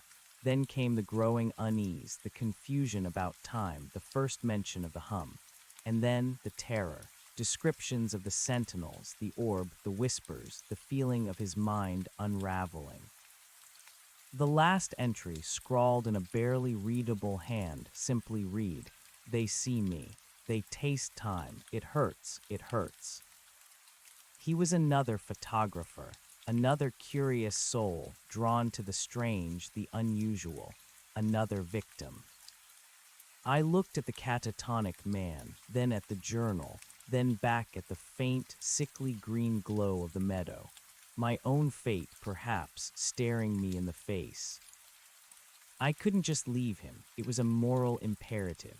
But how? My body was screaming for rest, for food, for water, for release from the relentless psychological assault. But there was no time. Or rather, time was a fluid, terrifying thing here. Every minute I spent here, wrestling with this impossible choice, was potentially another week lost in the real world. I made a desperate decision. I would take his journal, his camera. I would try to get him out. I would try to drag him, carry him somehow through the forest. It would be slow, grueling, possibly suicidal, but I couldn't leave him. He was a testament, a warning, and he needed help even if he couldn't ask for it. I pulled his arms over my shoulders, trying to hoist him up. He was heavier than he looked, a dead weight. His head lolled against my chest, his vacant eyes staring at nothing. I stumbled, almost falling, my own strength failing. This was going to be harder than anything I had ever faced. The forest outside the meadow, while seemingly normal, was still wild, untamed. And I was carrying a man who was barely alive, his mind lost, while my own sanity hung by a thread. I looked towards the direction I hoped led back to my car, to the logging road, to the path out of this nightmare. The trees stretched endlessly, a dark, silent wall. It was a wilderness, a vast, unforgiving expanse that now felt profoundly alien, even outside the meadow's direct influence. The lingering hum, the faint whispers, the distant throb of the colossal heartbeat, they followed me, a constant reminder that I was not truly free. I took a deep, shuddering breath, trying to summon strength I didn't know I possessed. I had to keep moving, I had to escape, and I had to bring him with me. My journey back into the normal forest was just beginning, but I knew, with chilling certainty, that the whispering meadow had already changed me. I would never be the same, and I wasn't sure if I would ever truly free. I strained, pulling the man's limp body over my shoulder. He was a dead weight, heavy and unresponsive, his limbs flopping uselessly as I tried to get him upright. My own body screamed in protest, every muscle aching, every scraped nerve end stinging. The climb out of the gully had taken the last of my physical reserves, and now, faced with the monumental task of carrying another man, I felt my strength abandoning me. His head lolled against my chest, his vacant eyes staring at the bruised, purple-black sky filtering through the dense canopy. A shiver ran through me, not just from the cold, but from the chilling sight of his empty gaze. He was alive, yes, but only just. A ghost in the shell of a man, his mind irrevocably broken by the meadow. I stumbled, my feet catching on an exposed root. We both went down, crashing into the damp earth with a muffled thud. Pain shot through my already injured leg, a sharp, searing protest. I gasped, struggling to push myself up, to untangle myself from his lifeless form. The fall had jarred my camera bag, sending a dull ache through my spine. Frustration, hot and desperate, flared within me. I couldn't do this. I was barely functioning myself. How could I possibly drag this man, who was probably heavier than I was, through miles of dense, unforgiving forest? The rational part of my mind, the part that was still fighting for survival, screamed at me to leave him. He was beyond help. I needed to save myself. But the image of the pocket watch, of the bones beneath the glowing fruit, of his frantic journal entries flashed through my mind. I couldn't abandon another soul to the meadow's slow, insidious consumption. He was a witness, a victim, a tangible piece of proof that this horror was real. I took a few ragged breaths, trying to calm the frantic hammering of my heart. I rolled him onto his back, then with a grunt of effort began to drag him by his armpits, pulling him slowly, painstakingly across the uneven ground. His body scraped against the fallen leaves and twigs, a disturbing, rustling sound in the otherwise silent clearing. Every few feet I had to stop, gasping for air, my muscles burning, my lungs raw. The small clearing felt less safe now, less of a refuge. The lingering hum from the meadow, though faint, seemed to press in on me, a reminder of the proximity of the nightmare. The air was still cold, but now a deeper, more profound cold seemed to radiate from the man I was dragging, a chill that seeped into my bones. The faint whispers, like dry leaves skittering across distant stone, seemed to mock my struggle. I knew I couldn't keep this up for long. My strength was failing, and we hadn't even taken a single step into the real forest yet. I needed a plan, something more sustainable. My gaze fell on his backpack, lying near the extinguished campfire. Maybe there was something in there that could help. I released his arms, letting him slump back to the ground, and crawled over to the backpack. It was a sturdy, well-worn external frame pack, designed for long treks. Perfect. If I could get him into it, or at least secure him to it in some way, I might be able to carry him more effectively. I unzipped the main compartment. It was mostly empty, as I'd noted before, save for the journal, some empty wrappers, and a crumpled map. I pulled out the map. It was a detailed topographical map of the entire region, thankfully with the Whispering Meadow marked, albeit under its mundane name, Echo Valley. My car was marked with a small X by the man's shaky hand a few miles down the logging road. The path I had taken in through the defile was also traced. And then a frantic red line drawn in what looked like blood or dried mud, outlining the entire perimeter of the meadow, circling and circling, with a final, desperate arrow pointing to the hidden fissure where we now stood. He had been mapping his escape, even as his mind unraveled, a chilling testament to his will to survive, even if it had ultimately failed. I studied the map. The distance back to the logging road was indeed several miles, a long, arduous trek even for a healthy, unburdened man. For me, injured and exhausted, carrying a catatonic man, it felt impossible. But the map also showed a network of old logging trails, long disused and overgrown, winding through the dense forest. If I could find one of those, it might offer an easier path, even if it was longer. My eyes fell on a thick roll of duct tape tucked into a side pocket of his pack, a glimmer of desperate hope. Duct tape, the universal fix-all. I could use it to strap him to the frame of the backpack, turning it into a makeshift stretcher or a more stable carrier. It wouldn't be comfortable for either of us, but it was better than dragging him. I quickly emptied the rest of his pack, tossing aside the useless wrappers, keeping only the journal, his camera, and a half-full water bottle. I carefully placed his camera and journal into my own bag, securing them. The water bottle, a precious commodity, I kept close at hand. Then, with renewed determination, I began the grisly task. I laid the backpack on the ground, its frame facing up. With immense effort, I maneuvered the man onto his stomach, then carefully rolled him onto the backpack, his chest against the frame, his arms and legs dangling. It was an awkward, macabre embrace. Using the duct tape, I began to secure him. First, I wrapped it around his torso and the backpack frame tightly, making sure not to impede his shallow breathing, but securing him firmly. Then his legs, wrapping them to the lower frame. Finally, his arms, pinning them against his sides. It was a crude, grotesque bundle, but he was secured. He wouldn't fall off. Now came the truly difficult part, hoisting the entire contraption onto my back. I knelt, facing away from him, and with a deep breath and a surge of adrenaline-fueled strength, I pulled the backpack's shoulder straps over my shoulders. The weight was immense, staggering. I gasped, my knees buckling under the load. His body, slumped against the frame, felt like a dead moose. The straps dug into my shoulders, cutting off circulation.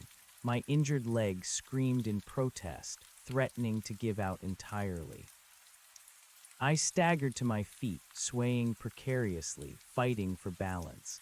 He was heavy, impossibly heavy, his unresponsive body a constant pull against my strained muscles. I could barely stand, let alone walk for miles through rough terrain. But I had to. There was no other choice. With a grunt, I took the first agonizing step, then another. Each movement was a Herculean effort, a battle against my own failing body and the oppressive weight of the man on my back. The forest floor was uneven, strewn with roots and rocks, and the dense undergrowth snagged at my clothes, tearing at my already tattered jacket. The air here felt different, yes, but it wasn't entirely free of the meadow's taint.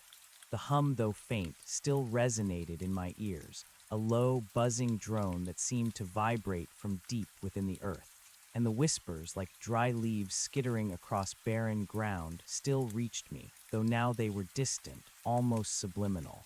They were still there, clinging to me, a constant reminder of the nightmare I had barely escaped.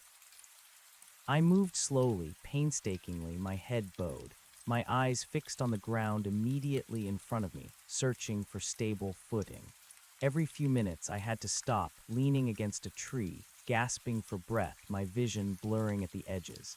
Sweat stung my eyes, mixing with the dirt and grime on my face.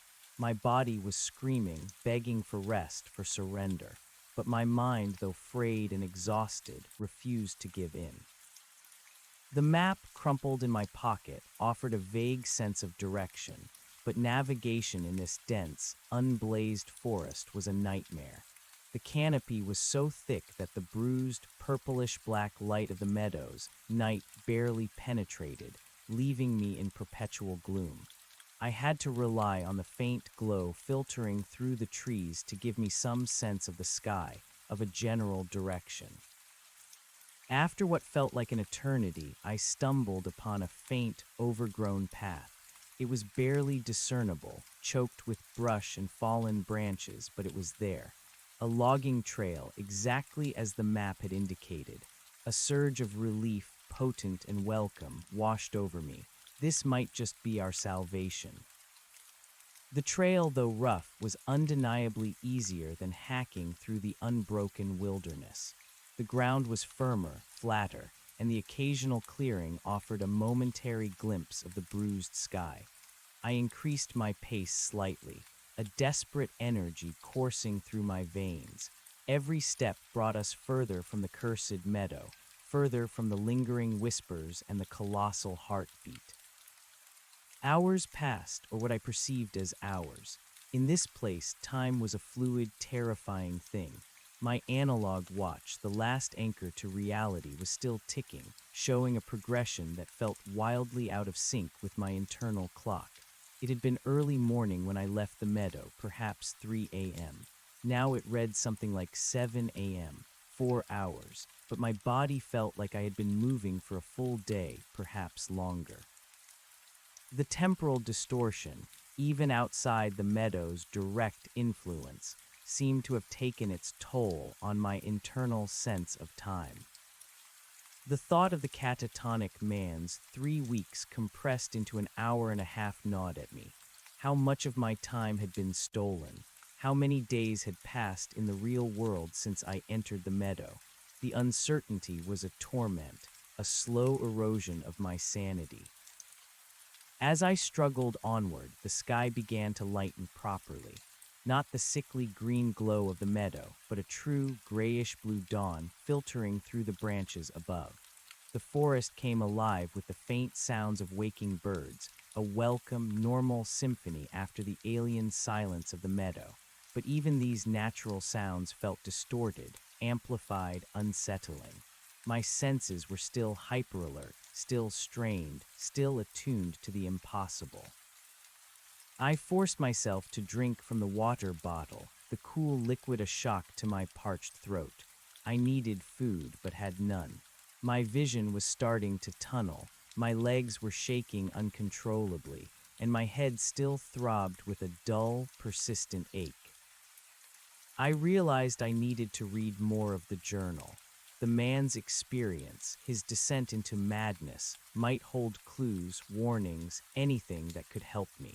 During a brief stop, leaning against a large pine, my chest heaving, I fumbled with my camera bag and pulled out the leather-bound journal.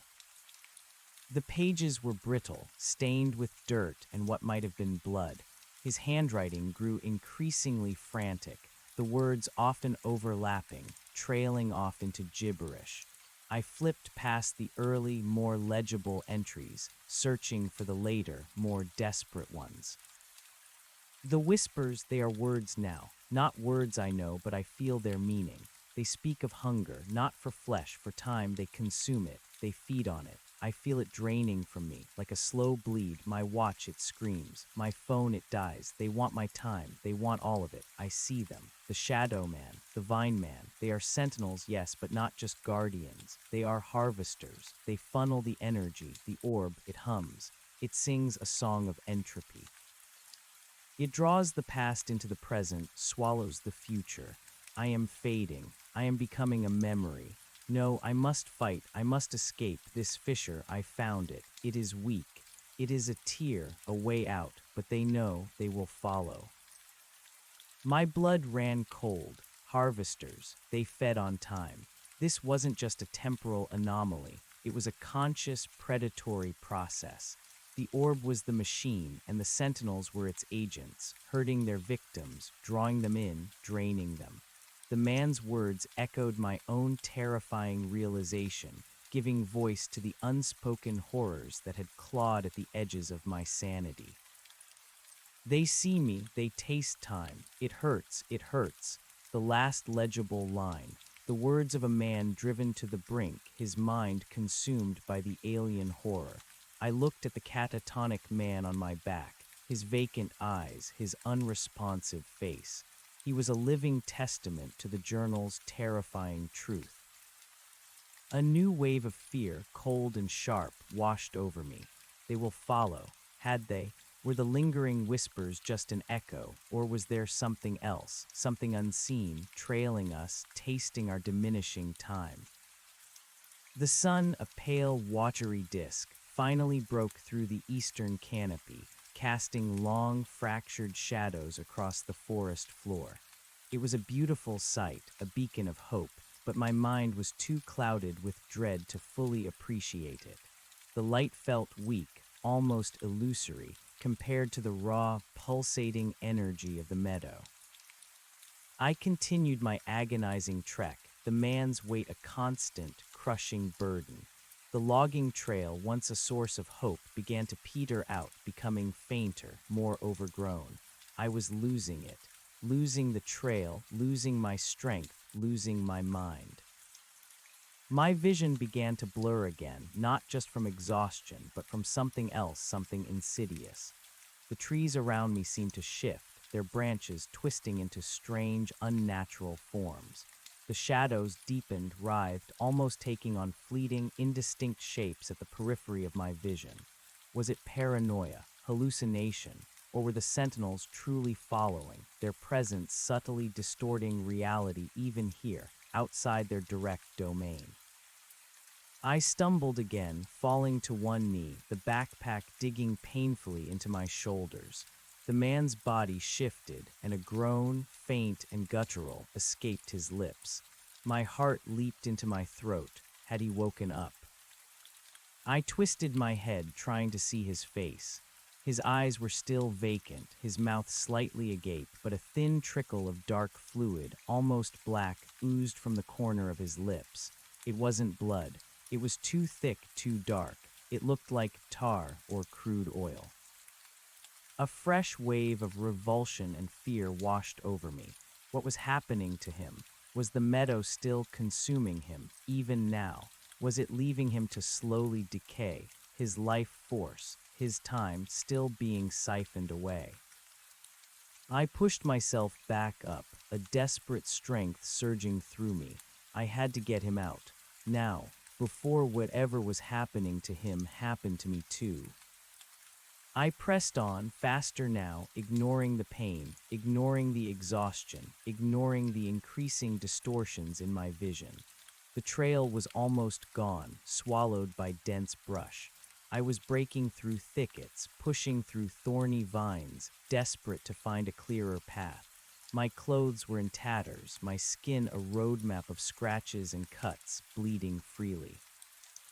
The faint sounds of the forest, once a comfort, now seemed to twist into mocking whispers, into the rustling, slithering sounds of the vine man.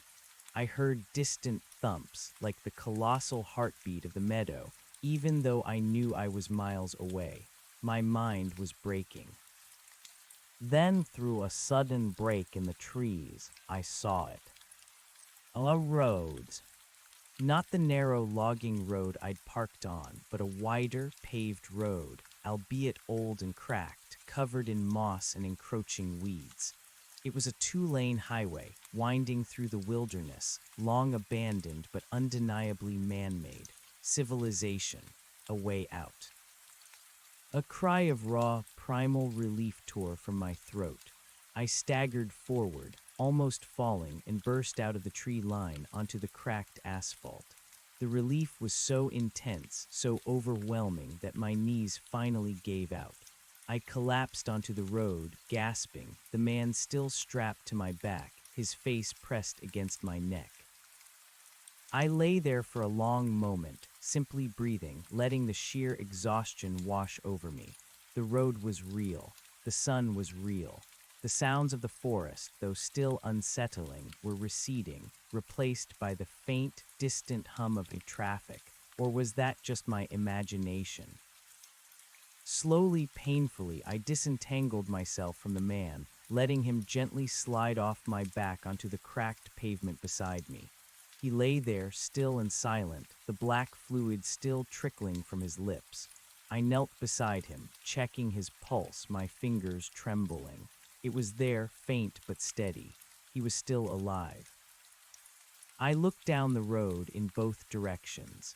It stretched out, empty and silent in either direction, disappearing into the distant tree line. No cars, no signs of life. It was old, forgotten, a relic of a time when this wilderness was less wild, more frequented. My own car was on the logging road, miles from here. I needed to figure out which way to go. I fumbled for the map, pulling it out with shaking hands. I unfolded it, my eyes scanning for this new paved road. It wasn't explicitly marked, but I could make an educated guess based on the topography. It seemed to run roughly parallel to the logging road further west. If I walked north, the road would eventually intersect with a larger, more active highway where I might find help. It would be a long walk, perhaps 10 or 15 miles, but it was a path, a way. But before I could even contemplate the next agonizing leg of the journey, a sound reached me. Not the whispers, not the hum, but something new. A distant metallic clang, then another, and another. A rhythmic, industrial sound growing steadily louder from the north. My heart leaped into my throat. Help or something else.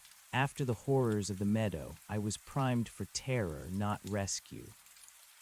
I scrambled back into the sparse tree line, dragging the catatonic man with me, using the last of my strength to pull his dead weight behind a thick bush, out of sight from the road. I pressed myself against the rough bark, peering through the leaves, my heart pounding with a mixture of hope and profound dread. The metallic clang grew louder, more distinct. It was the sound of heavy machinery, an engine, a track system, the grinding of metal. And then it rounded a bend in the road, coming into view. It wasn't a car, it wasn't a truck. It was a tank. An ancient, rusting military tank, its tracks grinding against the asphalt, its cannon turret fixed forward. It was a relic clearly decades old, its paint chipped and faded, its metal streaked with rust. But it was moving slowly, relentlessly, down the abandoned highway towards me. My breath hitched, my mind reeled. A tank here, in the middle of nowhere. This was beyond explanation. This was another layer of absurdity, of impossibility, piled onto the already overwhelming nightmare. And it wasn't empty. Perched atop the tank's turret, riding it like some macabre chieftain, was a figure. It was human, or at least it looked human, dressed in what appeared to be old, tattered military fatigues, its face obscured by a gas mask, its head covered by a heavy helmet. But its posture, its stillness, radiated something profoundly unnatural. It held a long, crude spear in one hand, its tip glinting dully in the morning sun. And then I saw the others.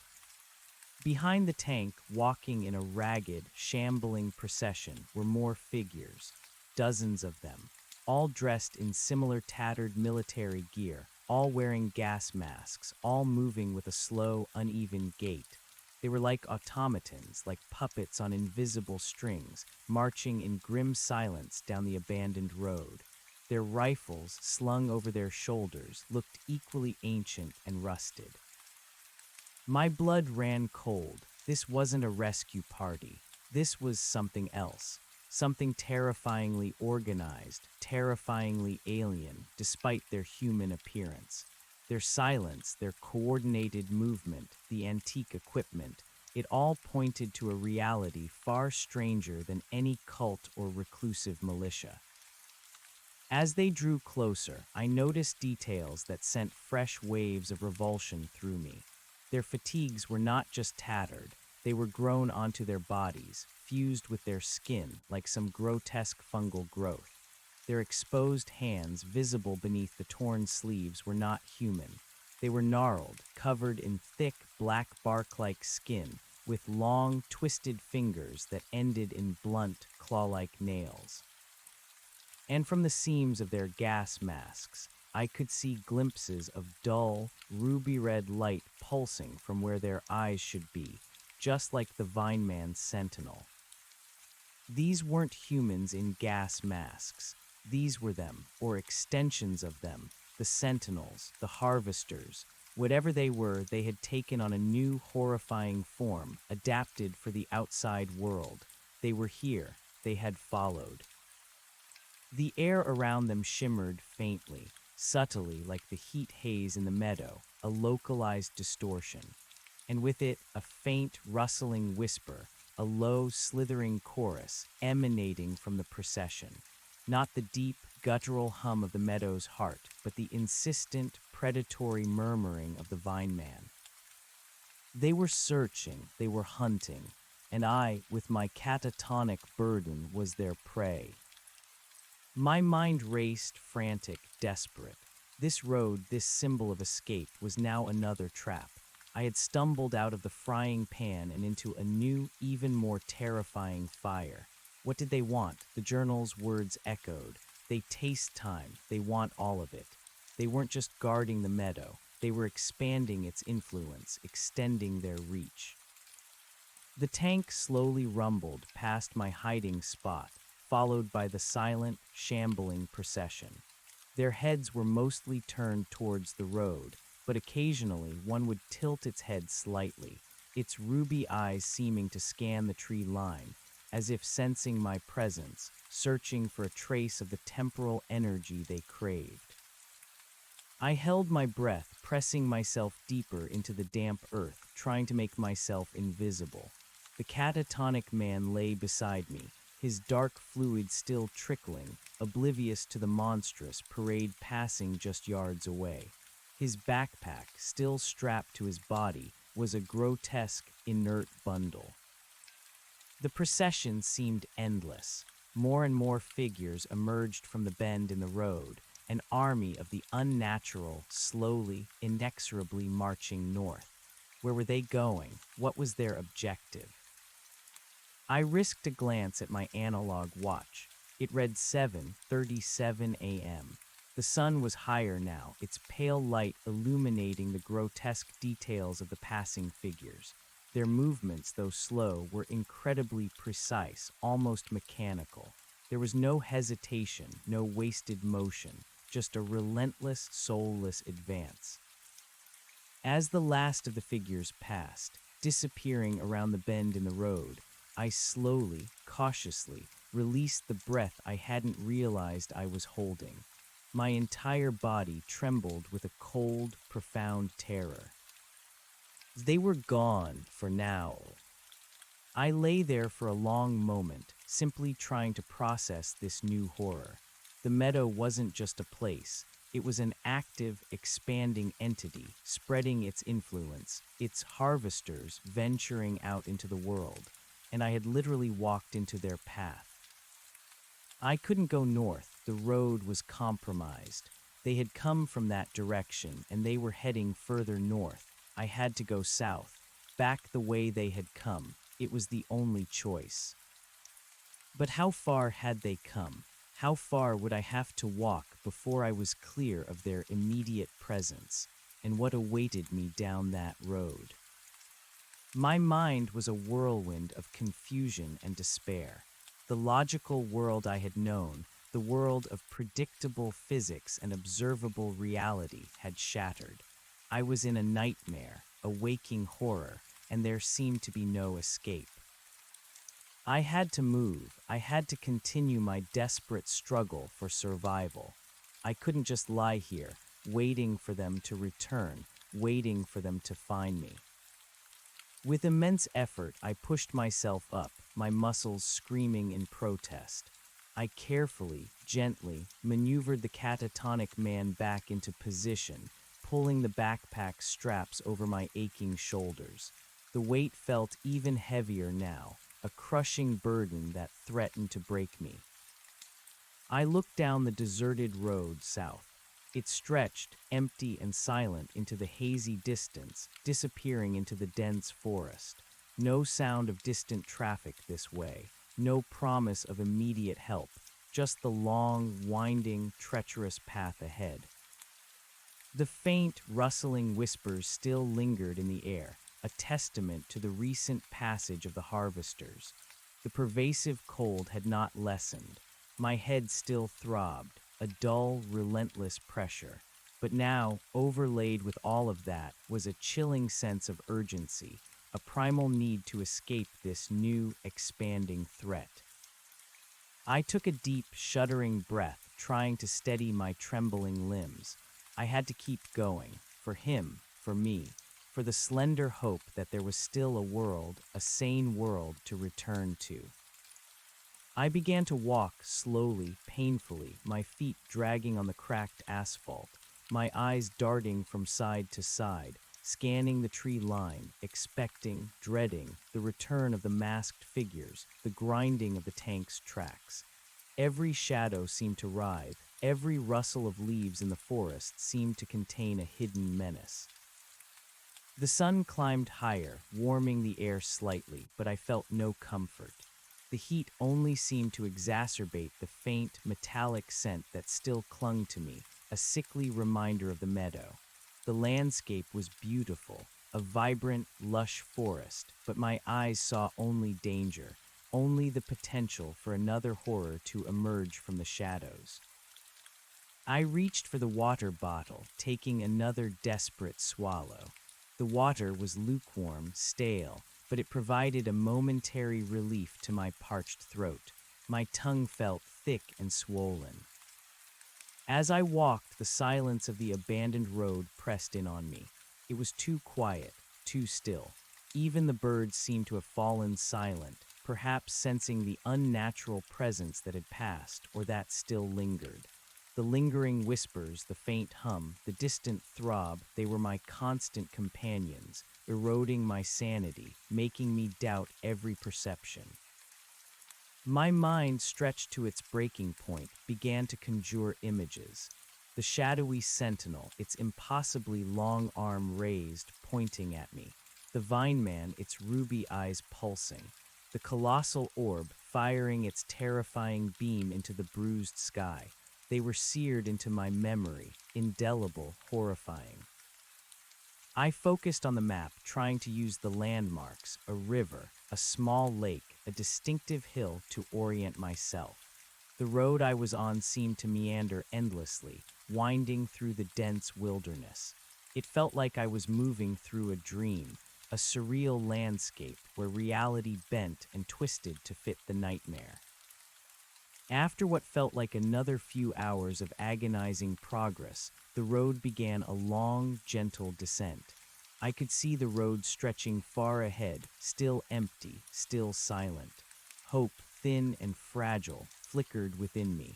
Perhaps I was putting enough distance between us and the harvesters.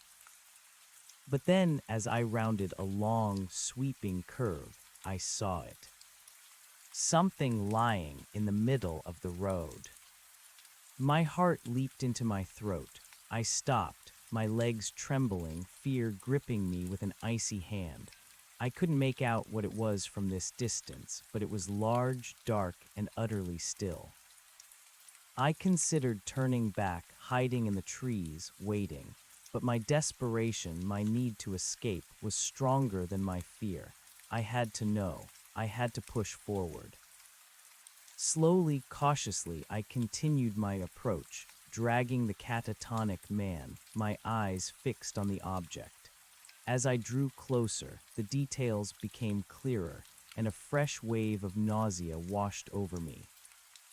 It was a deer. Not just any deer, it was a massive buck, lying splayed in the middle of the road, clearly dead. Its antlers were immense, magnificent, but its body was wrong. It was twisted into an unnatural position, its limbs bent at grotesque angles. Its fur was matted and stained, not with blood, but with the same thick, black, tar-like fluid that oozed from the catatonic man's lips.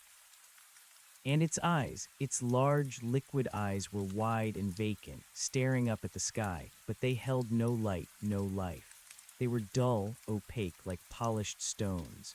And from the corners of its eyes, from its nostrils, from its mouth, the black fluid slowly oozed, staining the cracked asphalt. It was a fresh kill, or a fresh victim. My mind reeled. The harvesters, they weren't just after humans. They were after time itself, indiscriminately. They were draining the life force, the temporal energy, from anything in their path. The deer was just another casualty, another piece of evidence. The whispers, though distant, seemed to intensify, a rustling, slithering chorus that seemed to emanate from the very air around the dead buck. The hum, too, felt stronger, a buzzing drone that clawed at the edges of my sanity. The meadow's influence was still here, still pervasive, even miles from its source. I circled wide around the gruesome tableau, trying to give the dead animal a wide berth, trying not to touch the black fluid, trying to avoid any lingering aura of the harvesters. My stomach churned, and I had to fight down the urge to vomit. This was more than just a search for an exit. This was a desperate race against an insidious, incomprehensible enemy that was slowly but surely draining the life from everything it touched. And I was carrying a man who was already deeply afflicted, a symbol of their power, a warning of my own impending fate. I kept moving south, away from the horrors of the north, away from the new horrors of this abandoned road. Every step was a struggle, every breath an effort. My mind was teetering on the edge of a precipice, threatening to plunge into the same madness that had claimed the man on my back. The sun was nearing its zenith now, a bright, unforgiving disk in the sky. My watch read 11:45 a.m. It had been nearly 9 hours since I left the meadow, yet the sun felt like it had been high in the sky for only a few. The temporal distortion was still affecting my perception, or perhaps the land itself was still under its subtle sway. I was utterly exhausted, physically and mentally. My vision flickered, and I felt a profound sense of dissociation, as if my body was moving on its own, a mere automaton, while my consciousness floated somewhere above, observing the horrifying spectacle of my own demise. Then, faint at first, I heard it, a different sound. Not the hum, not the whispers, not the grinding of tracks. It was a faint, high-pitched whining, a whine that grew steadily louder, more insistent.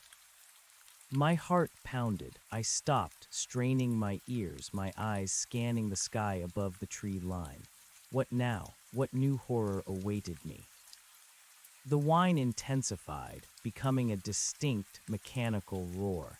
And then, from over the distant tree line, a dark speck appeared against the bright blue sky. It was growing larger, faster, heading straight for me. It was a helicopter. A real human-made helicopter, not one of their machines. a genuine sign of civilization, of rescue, of hope. A sob, raw and guttural, tore from my throat. Relief, so overwhelming it threatened to buckle my knees, washed over me. I wanted to scream, to wave my arms, to collapse in tears. But the terror, the paranoia, the lingering shadow of the meadow held me captive. Was it truly rescue, or was it another trick, another illusion? After everything I had witnessed, everything I had endured, my mind struggled to accept the simple truth of salvation. The helicopter grew closer, its blades churning the air with a powerful, rhythmic beat. I could make out its markings now. Search and rescue, a red cross on its side. It was real. They had found me. I fell to my knees, the man's weight finally too much to bear. I slid him off my back, letting him gently slump to the pavement beside me. He lay there, still and silent, the black fluid still trickling from his lips. I looked at him, then at the approaching helicopter. I couldn't just leave him, but I was spent, broken. The helicopter was directly overhead now, its shadow falling across us. The downdraft from its blades whipped through the trees, stirring up dust and leaves, a powerful, cleansing wind that seemed to blow away the lingering whispers, to silence the hum. A rescue ladder, a rope ladder, uncoiled from the side of the helicopter, dangling down towards the road. A figure, dressed in bright orange, began to descend. I wanted to move, to crawl towards them, but my body refused.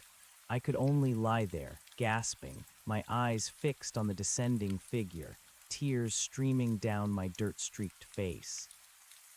The rescuer reached the ground, detaching himself from the rope, and looked around, his gaze falling on me, then on the catatonic man beside me. His eyes widened slightly, a look of shock and concern on his face, even from this distance. He started to run, a concerned expression on his face. "Are you all right? What happened out here?" he called, his voice barely audible over the rotor's roar. He knelt beside me, his eyes wide with shock as he took in my bloodied, torn clothes, my gaunt face, and then the lifeless form of the man beside me, the black fluid still trickling from his lips. The meadow," I choked out, my voice raw and hoarse, barely a whisper. My throat felt scraped raw, my tongue thick. "He's catatonic. We need to get him help." The rescuer, a burly man with a kind, weathered face, quickly assessed the situation. He was clearly a professional, his movements efficient despite his obvious alarm.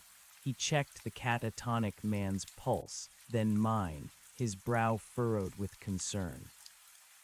All right, take it easy," he said, his voice firm but gentle. "We're here now. My name's Mark. We're going to get you both out of here. Can you tell me your name?" "Michael," I managed, the word feeling alien on my tongue. "Michael Thorne." Mark nodded, his gaze sweeping over the bizarre scene, the dead buck further down the road, the faint, lingering hum in the air that only I seemed to perceive, and the impossible state of the man beside me. "Okay, Michael, we've got a medic on board. We'll get him stable, but we need to move fast. Can you walk? Can you help us get him into the stretcher?"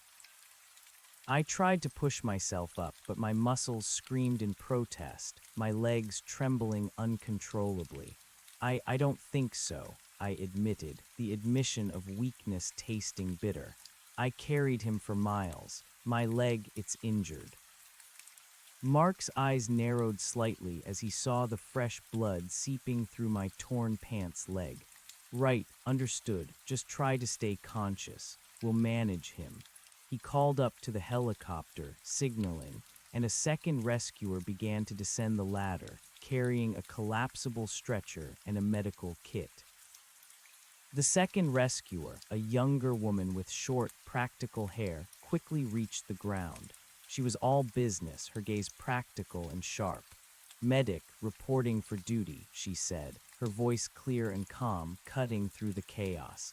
She immediately knelt by the catatonic man, her gloved fingers expertly checking his vitals, her eyes scanning his vacant face and the unsettling black fluid.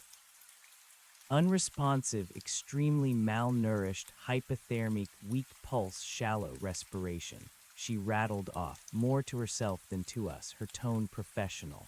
Then she noticed the black fluid. Her brow furrowed, a flicker of something unreadable in her eyes. She carefully dabbed a sample with a sterile swab, placing it in a container.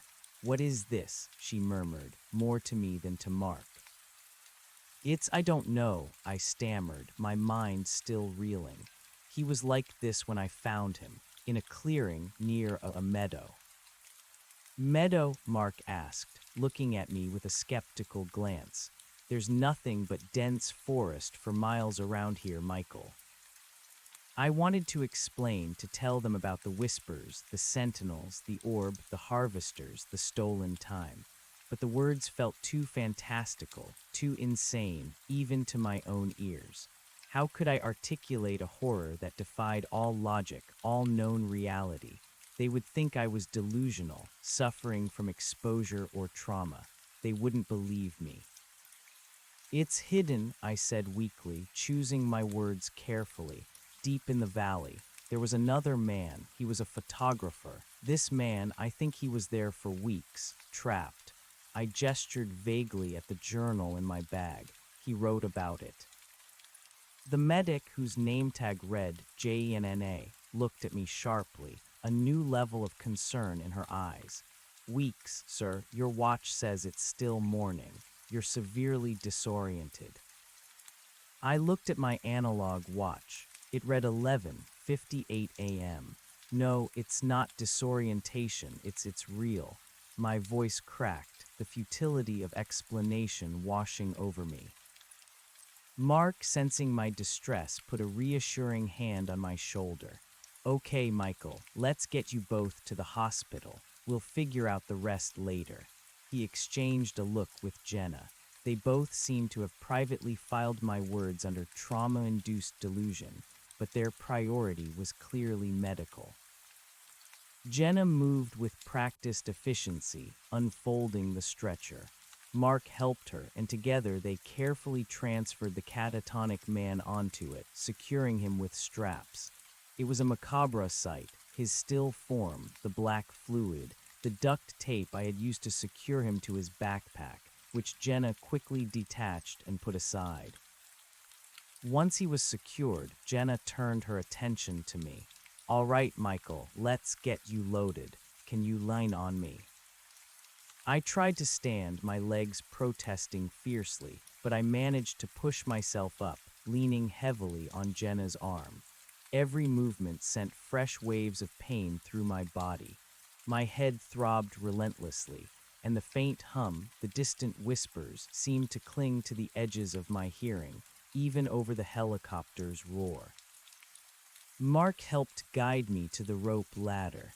"Just grab the rungs, Michael. We'll help you up." The climb was agonizing. My arms felt like jelly, my scraped hands slipped on the cold metal. But the thought of escape, of safety, of getting away from that cursed road and the horrors it contained, fueled my every shaky movement. I clawed my way up, rung by agonizing rung, with Mark and Jenna below, guiding the stretcher with the catatonic man. Finally, I was pulled inside the helicopter. A new wave of heat, of exhaustion, washed over me as I collapsed onto the floor of the chopper. The interior was cramped, utilitarian, filled with medical equipment. I could barely register the faces of the flight crew, who nodded grimly at me. Mark and Jenna quickly followed, securing the catatonic man's stretcher inside the helicopter, then turning to me.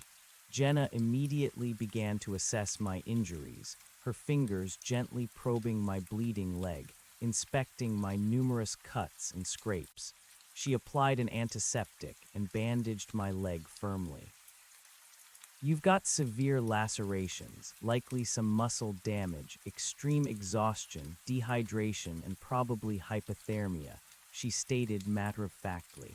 We're getting you to St. Jude S. They'll run a full battery of tests, get you some IV fluids. She handed me a foil-wrapped thermal blanket, which I clutched to myself, the warmth of profound comfort. Then she gave me a small cup of water, which I gratefully gulped down. I looked over at the catatonic man, lying motionless on the stretcher. He was hooked up to an IV, a small oxygen mask covering his face. His skin was pale, almost translucent, but the flow of black fluid from his lips seemed to have slowed, or perhaps stopped. He's alive, Jenna confirmed, following my gaze. Stable for now, but he's in critical condition. His vitals are concerning, and that fluid, I've never seen anything like it. She looked at me, a flicker of genuine curiosity mixed with professional concern in her eyes. Are you sure he was in that meadow for weeks? I nodded, clutching the journal from my camera bag. His journal and his camera, the time stamps they show it. 3 weeks in what felt like less than 2 hours to him. Mark, who had been listening from his seat, leaned forward. Michael, I know you've been through a lot, but time distortion, that's a bit much to believe even for us. People get lost in these woods all the time. They get disoriented. Hypothermia and dehydration can make you hallucinate. I saw them, I insisted, my voice gaining a desperate edge. The sentinels, the orb, the harvesters, they were on the road. They were on a tank, wearing gas masks, with bark skin, ruby eyes, and they killed a deer. It was oozing the same black fluid. Mark and Jenna exchanged a worried glance. A tank, Mark repeated slowly, as if humoring a child. Michael, there are no tanks out here. No military exercises. This is deep wilderness. They were real, I almost shouted, my frustration bubbling over. The sheer disbelief in their eyes was infuriating. I was rescued, yes, but they thought I was crazy. How could I prove it? Okay, Michael, calm down, Jenna said gently, her voice soothing. We believe you've seen something traumatic. Your mind is trying to process it. We'll get you medical attention, and then we can talk to a psychiatrist. It's normal to have these kinds of reactions after such an ordeal. I slumped back against the helicopter's wall, defeated. They weren't going to believe me, not until they saw it for themselves. And by then, it might be too late. The harvesters were on the move. The helicopter gained altitude, turning south, away from the cursed valley. Through the small window, I could see the vast expanse of the forest below, an endless green carpet. Somewhere down there, hidden from human eyes, lay the whispering meadow, a pulsating heart of alien horror. And somewhere further north, an ancient tank carried an army of bark-skinned, ruby-eyed harvesters, slowly, inexorably extending its influence. I closed my eyes, the roar of the rotor blades a dull thrum in my ears, trying to block out the images, the whispers, the hum. But they were etched into my mind, a permanent scar. The flight to St. Jude's Hospital felt like an eternity. The pain in my leg intensified, my exhaustion deepened, and my mind continued its slow unraveling. I drifted in and out of consciousness, vivid nightmares blending with the real, jarring movements of the helicopter. The catatonic man, silent and still on his stretcher, was a constant, terrifying presence. When we finally landed, the transition was abrupt. The helicopter settled with a jolt, the roar of the rotors slowly winding down. Doors burst open, and a flurry of activity erupted around me. Doctors, nurses, and orderlies in scrubs rushed forward, their faces a blur of masked concern. We have 2 patients, extreme exposure, dehydration, possible hypothermia. 1 catatonic male, approximately 30s, vitals critical, unknown black fluid secretion. One male, Michael Thorne, 20s, multiple lacerations, severe exhaustion, disoriented. A voice barked, presumably Mark's. I was quickly transferred to a gurney, my camera bag clutched tightly to my chest. Strong hands moved me, pushing me through brightly lit hallways, the sounds of beeping machines and hushed voices assaulting my overstimulated senses. My eyes darted around, trying to make sense of the overwhelming normalcy of the hospital after the surreal horror of the meadow. It felt alien, detached. Family notified, someone asked. Negative, no signal in the wilderness. He gave us a name, but no emergency contacts yet, another voice replied. I wanted to speak, to tell them my mother's number, my sister's, but my mouth felt dry, my tongue heavy. The words wouldn't come. I was wheeled into a room, a stark white space with a bed, monitors, and various medical instruments. A kind-faced nurse gently took my camera bag, placing it on a nearby table. We'll keep this safe for you, honey. Just rest now. Before I could protest, before I could insist that the journal and camera were vital evidence, a needle was slipped into my arm and a cool liquid flowed into my veins. An IV. And then a profound drowsiness began to wash over me, a welcome reprieve from the constant terror and exhaustion. We're giving you a mild sedative to help you rest, Michael, a soft voice said. You're safe now, just sleep. The darkness closed in, not the bruised, purplish-black darkness of the meadow, but a deep, comforting blackness. I welcomed it, eager for oblivion, for a temporary escape from the waking nightmare. I woke to the soft beeping of machines and the faint smell of antiseptic. My head felt clearer, the throbbing pain a distant memory. My body still ached, a dull, persistent protest, but the overwhelming exhaustion had receded. I blinked, trying to orient myself. The room was still stark white, but daylight streamed through a window, illuminating a small vase of flowers on the windowsill. The world felt normal, terribly, wonderfully normal. A woman was sitting in a chair beside my bed, looking at me with a worried yet relieved expression. Her hair was streaked with gray, her eyes etched with worry, but they were unmistakably familiar. "Mom," I whispered, my voice still a little hoarse, but stronger. A soft sob escaped her lips. She immediately rose and rushed to my side, gently taking my hand. "Michael, oh my boy, you're awake. Thank God you're awake." Tears streamed down her face as she pressed my hand to her cheek. What happened? How long was I out?" I asked, my mind racing, trying to put the pieces together. 3 days, honey. You've been asleep for 3 days, she said, her voice trembling. The doctors said you were in severe shock, complete exhaustion. They had to sedate you heavily.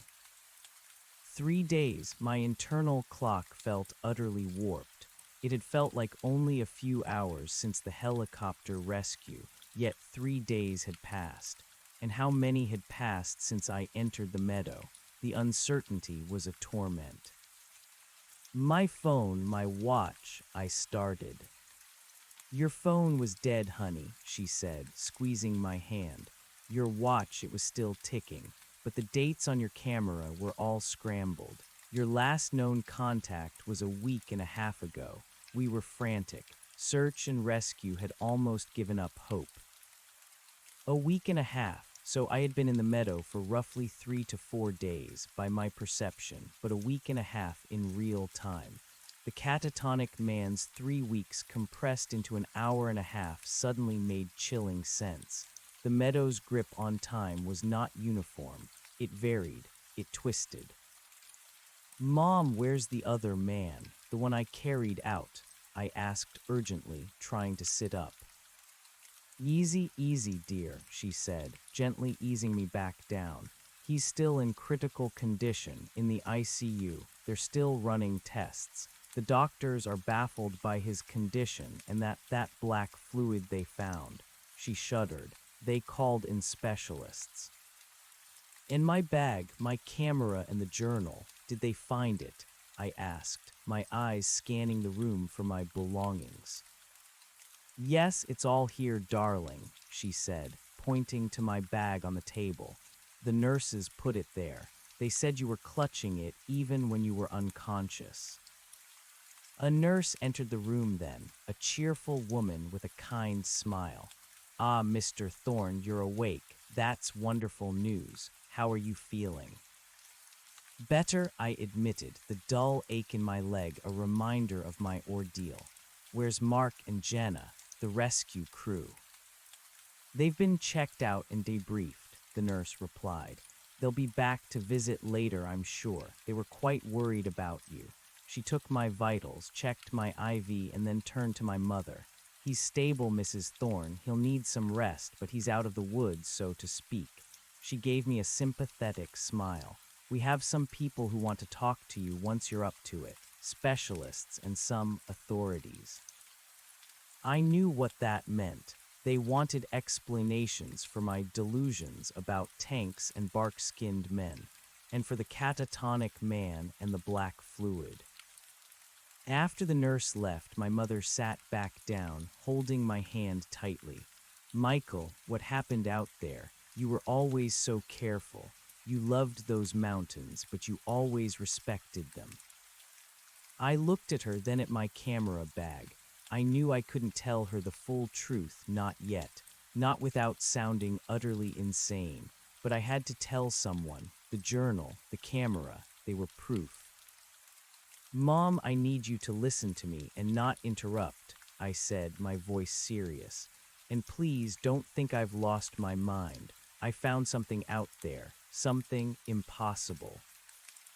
I reached for my bag, pulling out the battered leather journal and the digital camera. This belongs to the other man. His name was Paul. I found him in a clearing near what he called Echo Valley. But it's not just a valley, Mom. It's a nightmare. It steals time. It has these creatures, guardians, and a giant black orb in the center. My mother listened, her face growing paler with each word. Her grip on my hand tightened, but she remained silent, a testament to her love and her desperate hope that I was still lucid. I told her everything, about the hum, the whispers, the colossal heartbeat, about the glowing, spined fruits in the frozen pocket watches, about the shadowy sentinel and the vine man, about the orb, the beam of light, the cosmic scream, about the temporal distortions, the days compressing into hours, about finding Paul catatonic, his journal filled with frantic warnings, and about the harvesters on the road, the tank, the dead deer, the black fluid. As I spoke, my voice gained strength, fueled by the urgent need to convey the impossible truth. My mother listened, tears streaming down her face, her eyes wide with a mixture of horror and confusion. When I finished, the room was silent except for the soft beeping of the machines. My mother stared at me, her face a mask of profound shock. Michael, honey, she finally managed, her voice barely a whisper. That's impossible. It sounds like something out of a horror movie. I know, Mom, I said, my gaze steady. But it's real, it's all real. And this journal and camera are proof. I handed her the journal, open to one of Paul's last, most frantic entries. Read it, look at the photos, you'll see. She took the journal with trembling hands, her eyes scanning the barely legible words. She flipped through the pages, her face growing increasingly horrified. Then she picked up Paul's camera, powering it on. She flipped through the images, the healthy, smiling man, then the increasingly gaunt, terrified face, the blurry images of the sentinels, the glowing fruits, the dark orb, and the date stamps showing the impossible progression of weeks in what should have been days. She looked up at me, her eyes wide, tears still streaming. Oh my God, Michael, what is this? Her voice was choked with emotion, fear, and a dawning, terrifying belief. "It's a warning, Mom," I said, my voice grim. "They're coming, the harvesters, they're spreading." Just then, there was a knock on the door. My mother quickly closed the journal and put down the camera. "Come in," she said, her voice still shaky. The door opened and two men entered. One was dressed in a dark suit, his face stern and unsmiling. The other was an older man, dressed in a tweed jacket, with a thoughtful, almost scholarly air about him. Behind them stood Mark, the rescue pilot, his face etched with a new, somber seriousness. "Mr. Thorne, I'm Agent Miller, FBI," the man in the suit said, his voice clipped and authoritative. "And this is Dr. Eris Thorne, a specialist in anomalous phenomena. We'd like to ask you some questions about what you experienced out in the wilderness." Dr. Thorne, the name sent a jolt through me. Eris Thorne. He was a renowned parapsychologist, a fringe scientist often ridiculed by the mainstream, but known for his meticulous research into the unexplained. If anyone could understand, it was him. Agent Miller's gaze fell on my mother, then on the journal and camera she was still clutching. "Ma'am, may I see those?" he asked, his voice polite but unyielding. My mother looked at me, her eyes seeking my permission. I nodded slowly. She handed them over, her face a mixture of defiance and fear. Agent Miller took the items, his eyes scanning the journal with a dismissive air, then flipping through the camera's images. His brow furrowed at Paul's rapidly deteriorating self-portraits and the blurry images of the sentinels. He paused at the image of the orb, a flicker of something unreadable crossing his face. Dr. Thorne, meanwhile, had stepped closer to my bed, his gaze calm and intelligent. "Michael, is it?" he said, his voice surprisingly gentle. "I understand you've had quite an ordeal. I'm truly sorry for what you've been through." He looked at me, his eyes piercing, as if trying to see beyond my physical injuries into the depths of my mind. "Can you tell us, in your own words, what you saw?" I took a deep breath. This was it, my chance to be believed, to warn them. I looked at Mark, the rescue pilot. He met my gaze, a flicker of uneasy recognition in his eyes.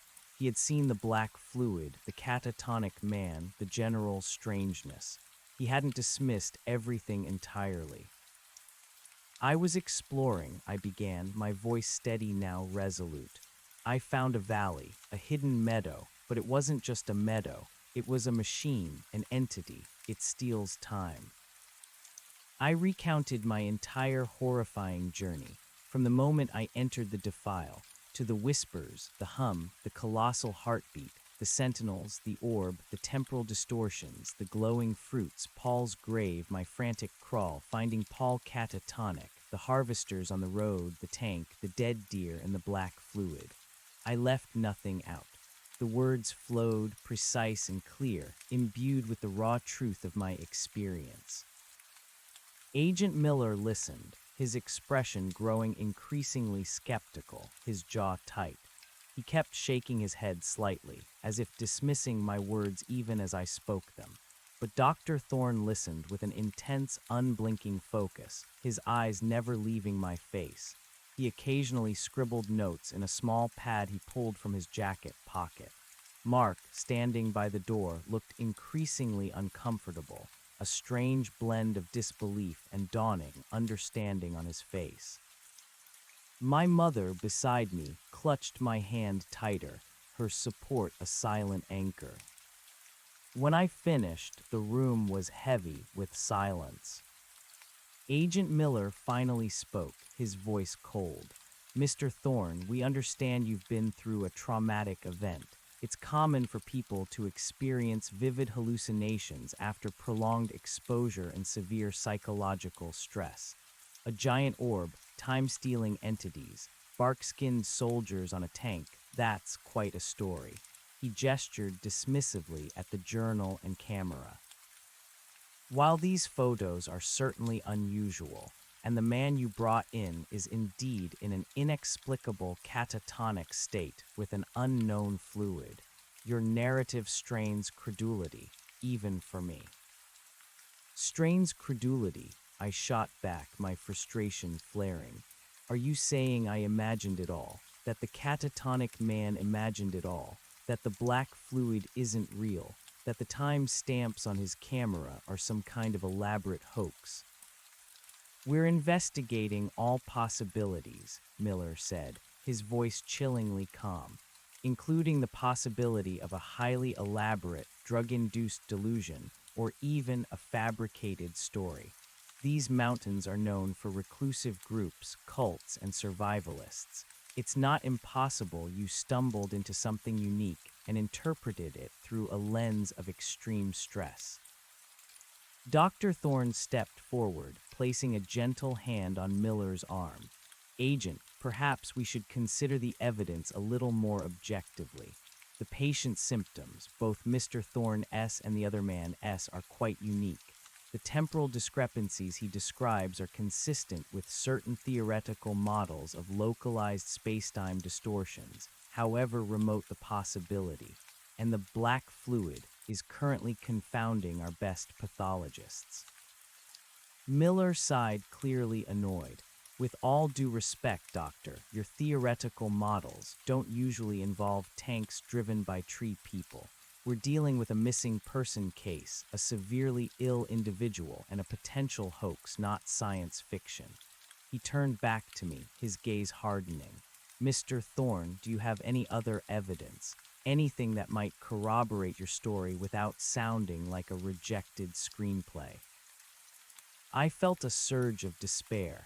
They wouldn't believe me, not until the harvesters came knocking on their door, draining their time, their lives. Then I remembered something, the pocket watch, the one I found by Paul's grave, the one that was frozen. I hadn't put it back. It was in my pocket, in my hiking jacket, which was likely in my camera bag. My jacket, I said, pointing to my bag. There's a pocket watch. I found it in the meadow. It's frozen, completely stopped, but it's not broken, it's just stuck. Agent Miller looked at me, a flicker of something not belief, but perhaps renewed professional curiosity in his eyes. He rummaged through my bag, pulling out my ripped, dirt-stained jacket. He felt through the pockets, then pulled out the small, brass pocket watch. He held it in his palm, his expression inscrutable. The watch was indeed stopped, its hands frozen at an impossible angle mid-tick. He tried to wind it, to tap it, but it remained utterly motionless. He even put it to his ear, then shook his head, a faint frown on his face. Dr. Thorne took the watch from him, his eyes lighting up with a scholarly intensity. He held it carefully, almost reverently, examining it from all angles. He used a small loop from his pocket to peer at the mechanism. Remarkable, he murmured. The gears appear to be perfectly aligned, no visible damage, yet it remains static, frozen in time as it were. He looked up at me, a glimmer of excitement in his eyes. Where exactly did you find this, Michael? By Paul's grave, I replied, my voice gaining confidence. One of many, under a glowing fruit. All the watches were frozen, but this one I picked it up. It was near a set of old bones. The Agent Miller snapped the watch shut, his expression still skeptical, but now laced with a hint of unease. A pocket watch could have simply stopped, for any number of reasons. This isn't conclusive proof of temporal manipulation, Mr. Thorne. But the combination of evidence, Agent, Dr. Thorne interjected, his voice firm. The catatonic state of the other patient, the inexplicable black fluid, the impossible date stamps on the camera, and now this artifact, which appears to defy basic mechanical principles. We cannot simply dismiss it as delusion. Miller rubbed his temples.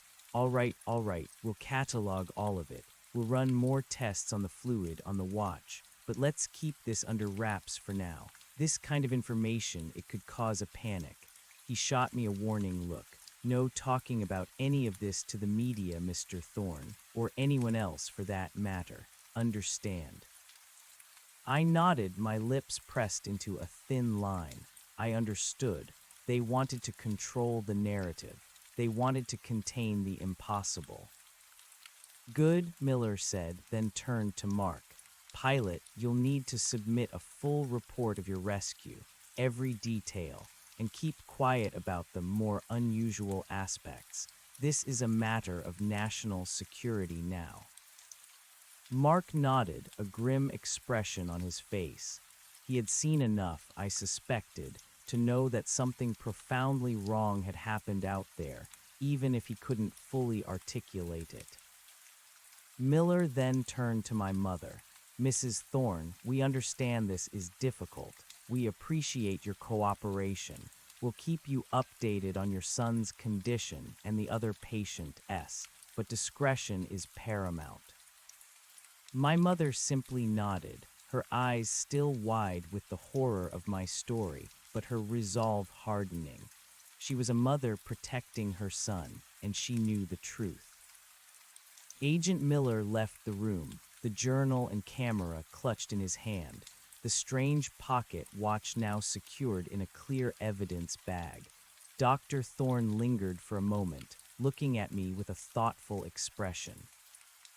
Michael, he said softly, his voice imbued with a rare empathy. What you've described, it aligns with certain ancient myths and whispers among isolated communities. Stories of places where time flows differently, where entities exist outside our conventional understanding of reality. Places that consume life, energy, time itself. He leaned closer, his voice dropping to a near whisper. You are a very lucky man to have escaped. And a very brave one for bringing back evidence. He paused, then added, we need to understand this. You may be our only window into it. I looked at him, hope flickering in my chest. At least one of them believed me. They're spreading, doctor, I warned him. The harvesters, they're leaving the valley. On a tank, they're coming. Dr. Thorne's eyes widened slightly, a genuine concern replacing his scholarly detachment. A tank, you said, an antique one. I nodded, yes, and soldiers with bark skin and ruby eyes, like the sentinels. They killed a deer. It was oozing the black tar. He absorbed this information, his jaw tightening. We need to alert the relevant authorities to a potential environmental hazard in the area, and perhaps a security presence, not for human threats, but for something else. He nodded to me, a silent promise in his eyes. Rest, Michael. We'll talk more when you're stronger.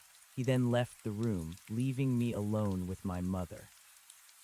My mother squeezed my hand, her face still pale. Oh, Michael, she whispered, what have you gotten yourself into? I shook my head, my mind still processing the new developments. I don't know, Mom, but I think I just stumbled into the end of the world. Over the next few days, my physical recovery was steady, if slow. The lacerations healed, my strength gradually returned, and the IV fluids flushed away the last vestiges of dehydration. But the psychological scars ran deeper. Every night I relived the horrors of the meadow, the whispers, the hum, the colossal heartbeat, the ruby eyes, the creeping sensation of my time being stolen. The sleep I did get was fitful, plagued by vivid nightmares. My mother remained a constant presence, fiercely protective. She brought me food, helped me with physical therapy, and listened patiently as I repeated the details of my story, each repetition solidifying the impossible truth. She had read Paul's journal several times, her initial horror slowly giving way to a grim determination. She believed me. Agent Miller visited frequently, his questions probing, insistent. He continued to express skepticism, but his focus had shifted. He was no longer trying to catch me in a lie, but rather extracting every single detail, every geographical reference, every nuance of my experience. He pressed me repeatedly about the exact location of the fissure, the defile, the terrain leading to the meadow. He spoke less of delusion and more of unprecedented environmental factors and unforeseen geological anomalies. The shift in his tone was subtle, but I noticed it. He wasn't convinced of the supernatural, but he was starting to accept that something was profoundly wrong. Dr. Eris Thorne, however, was a source of unexpected comfort. He treated my story not as delusion, but as invaluable field data. He spent hours with me, meticulously documenting every sensory experience, every distortion, every detail of the sentinels and the orb. He had a profound, almost reverent curiosity about the temporal mechanics I described. The pocket watch, Michael, is a truly remarkable piece of evidence, he told me one afternoon, his eyes gleaming behind his spectacles. Our physicists are utterly baffled. The internal mechanism is intact, yet completely static. It defies known laws of physics. They've run every test imaginable, from electron microscopy to advanced chronometric analysis. It is quite simply frozen in a specific moment of time, yet still physically present in our current timeline. It is an impossibility made manifest. And the black fluid, I asked, my voice still haunted by the image of Paul and the deer. Equally baffling, he admitted, shaking his head. It's an organic compound complex with elements we can't identify. It seems to be derived from biological tissue, but profoundly altered. We've found traces of it in the other patient's cerebrospinal fluid, his blood, even his bone marrow. It's as if his very essence is being slowly replaced, transformed by this substance. He paused, then added, it's consistent.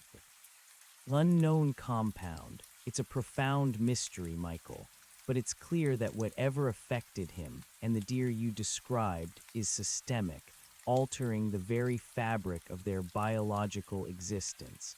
It's not just a toxin, it's a transformation. He showed me a microscopic image on his tablet, a human cell, but with dark, crystalline structures interweaving through its cytoplasm, like tiny alien wires. This is a biopsy from Paul's brain tissue. These structures, they're unprecedented. They seem to be forming a network, a parasitic system, perhaps facilitating the temporal siphoning you've described.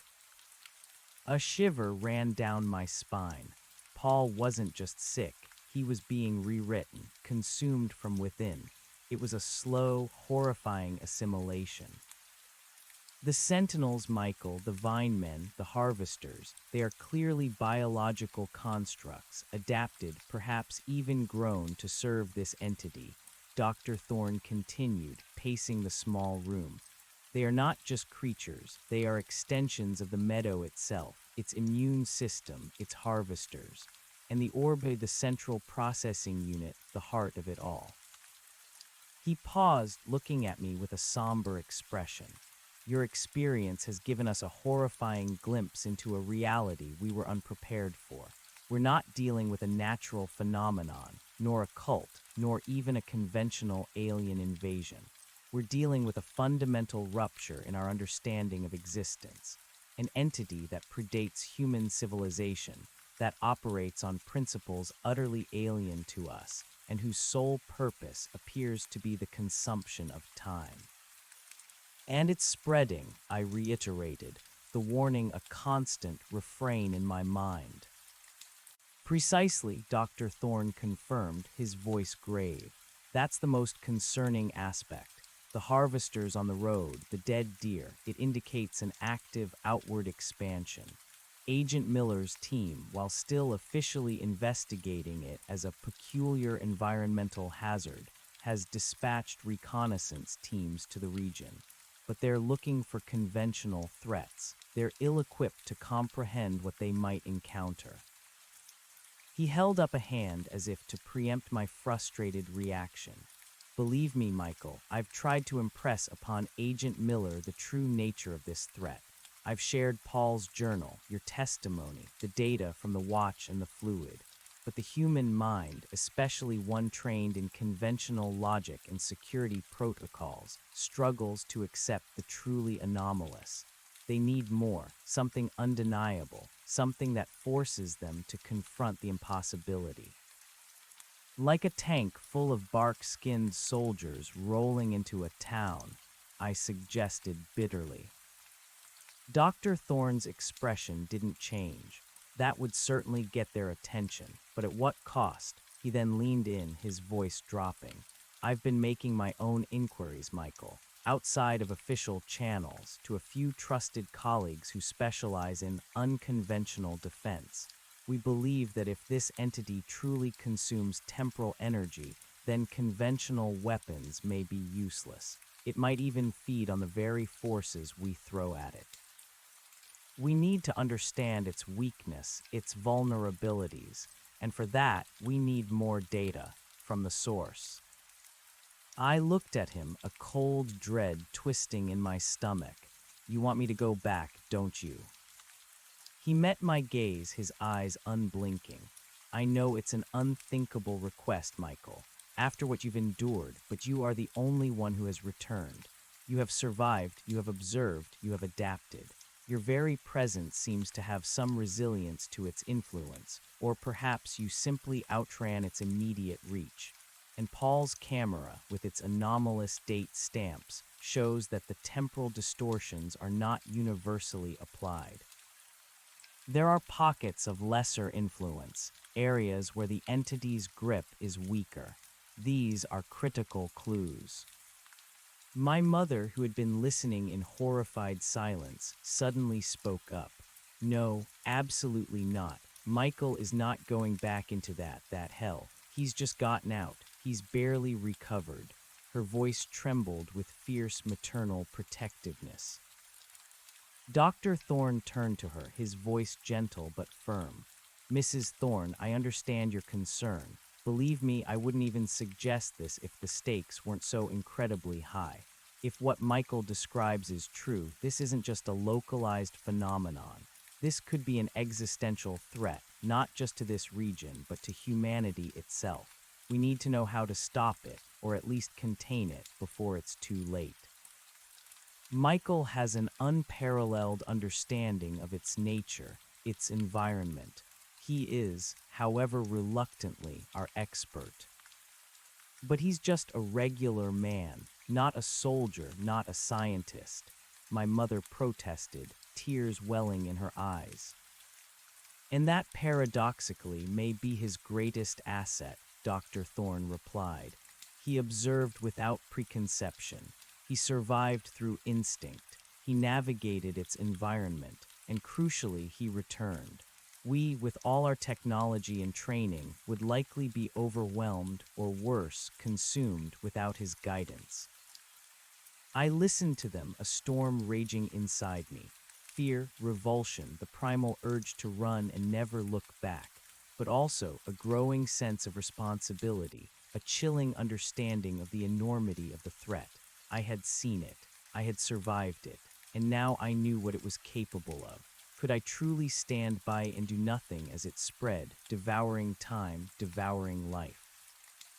What would I do? I asked, my voice barely a whisper, turning to Dr. Thorne. What could I possibly do that your teams caw? Guide us, he replied simply. Identify vulnerabilities. Help us understand the precise nature of the temporal distortion and the entity's true objective. We have theories, Michael, but theories are not enough. We need direct observation, on-site data collection, with a unique perspective only you possess. And what about Paul? I asked, gesturing towards the direction of the ICU. He's still alive. Is there a way to reverse whatever's happening to him? Dr. Thorne's gaze softened slightly. We do know, his condition is unprecedented, but understanding the entity, its mechanics, might provide a clue. His survival, even in his current state, is another anomaly. Most organisms affected by the black fluid don't last this long. Perhaps there's a threshold, a saturation point, or a form of symbiosis we don't yet comprehend. The thought of symbiosis was horrifying. Paul was not just a victim, he was becoming a part of the entity, a living, breathing extension of its horror. Michael, please, my mother pleaded, taking my face in her hands. Don't even consider it. Let them handle it. You've done enough. I looked at her, then at Dr. Thorne, then at the window, where the outside world, normal and oblivious, beckoned. The normalcy felt like a lie. The whispers, the hums, the entity, they were out there, and they were coming. If I go, I said, looking at Dr. Thorne, I go on my terms, and I need a team that believes me, not just humors me. Dr. Thorne nodded, a flicker of satisfaction in his eyes. That can be arranged. Agent Miller is a pragmatist. If he sees results, if he sees credible threats, he will adapt. We can form a small, specialized team. Scientists, perhaps a few specialized operatives, and you. And we will ensure you have the best possible protection, the best equipment. Nothing like the unprepared conditions of your first journey. And what about the tank, the harvesters? I asked. Are your teams even looking for them? Miller has deployed aerial surveillance, officially for missing hikers, Dr. Thorne admitted. Unofficially, they're searching for unusual ground activity. The description of an antique tank certainly falls into that category, but so far nothing. The woods are vast, Michael, and these harvesters may be more adept at concealment than we imagine. A new thought struck me. What about the temporal distortion? How do we even navigate if time is unstable? That is precisely where your unique observations come in, Dr. Thorne said. Paul's camera showed that the distortion wasn't uniform. There were moments, areas where his camera's timestamp was less affected. We need to identify these stable pockets, if you will. And we have new experimental chronometric sensors designed precisely to detect these kinds of spacetime anomalies.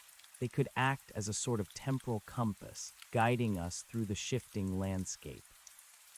He laid out a detailed map of the region, meticulously annotated with my recounted movements, the location of the defile, the estimated position of the meadow. He had clearly been busy during my recovery. We're calling it the Chronos anomaly, he said, pointing to the estimated center of the meadow. We believe it's a form of localized spacetime rift generated by an unknown energy source. Its effects ripple outwards like waves in a pond. The harvesters are likely extensions of this ripple, designed to harvest the temporal energy from other life forms, perhaps to stabilize or expand the anomaly itself. I looked at the map, at the familiar contours of the mountains I had once loved, now forever tainted by the horror I had found within them. My mind was made up. The choice, in a twisted way, felt inevitable. I was the one who had stumbled into it, the one who had survived. I had a responsibility. Okay, I said, my voice firm. I'll do it, but I want to see Paul first, and I want to retrieve my car from the logging road. If I'm going back in, I need to know my escape route is clear, and I need my gear. And I want Mark as part of the team if he's willing. He was there. He understands the stakes in a way others don't. Dr. Thorne nodded, a profound relief washing over his face. Excellent, absolutely. Your car will be retrieved, and I'll speak to Mark immediately. He's been deeply affected by your account. I believe he'll be invaluable. As for Paul, a brief visit can be arranged under strict medical supervision. We need to prepare you for this, Michael, physically and psychologically. We can't afford any mistakes. Over the next few days, the hospital became my temporary base for an accelerated training regimen. My physical therapy was intensified. focusing on endurance and agility.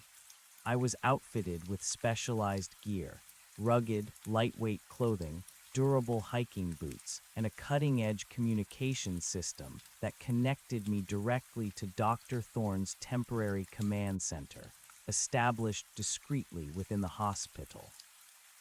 They gave me a new advanced GPS unit linked to a satellite feed, but also equipped with Dr. Thorne's experimental chronometric sensors, a small handheld device with a fluctuating digital display that was supposed to indicate temporal stability. It looked like something out of a science fiction movie, utterly out of place in my hand. I was also given a modified camera, similar to Paul's, but designed to log temporal anomalies in conjunction with the chronometric sensors. We need to understand how the entity interacts with technology, Michael, Dr. Thorne explained. Your camera experienced distortions, but it still recorded. That's a crucial data point. Agent Miller, while still maintaining a veneer of skepticism, provided specialized operatives for my team. They were highly trained, unflappable individuals from a secretive government agency, codenamed Aegis. There was Lena, a stoic woman with sharp eyes and an uncanny ability to move silently, clearly an expert in stealth and reconnaissance. And Ben, a burly, no-nonsense tactical specialist with a calm demeanor, his body language radiating quiet competence. They were equipped with state-of-the-art non-lethal weaponry, advanced sensor suites, and personal communication devices, but also seemed aware of the unusual nature of the mission. They didn't question Dr. Thorne's more bizarre theories. They simply followed orders. Mark, the rescue pilot, had indeed agreed to join. He was invaluable, providing aerial support in a specially modified, stealth-capable helicopter, now stripped of its Red Cross markings and painted a dull, non-reflective gray. He was quiet, his eyes often distant, haunted by the images he'd seen of my condition and the catatonic man, and by my detailed account. He believed me. His presence was a comforting anchor in the surreal mission. Before we left, I was allowed a brief supervised visit with Paul. He lay in a sterile, brightly lit room in the ICU, still motionless, hooked up to an array of machines. The black fluid no longer actively trickled from his lips, but it was visible as dried residue around his mouth and eyes. His skin had a faint, grayish tint, and his breathing was shallow, almost imperceptible. He was a living ghost, a husk. I stood beside his bed, a profound sadness washing over me. He had gone in search of beauty, of the sublime, and found only horror. I gently placed my hand on his arm, feeling the cold, almost waxy texture of his skin. "I'm coming back for you, Paul," I whispered, my voice thick with emotion. "I'll find a way to get you out of this." His vacant eyes stared at the ceiling, unseeing, unresponsive.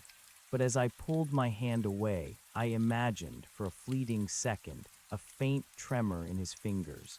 Or perhaps it was just my imagination, a desperate wish. My mother saw me off with a tearful embrace, pressing a small, worn cross into my hand.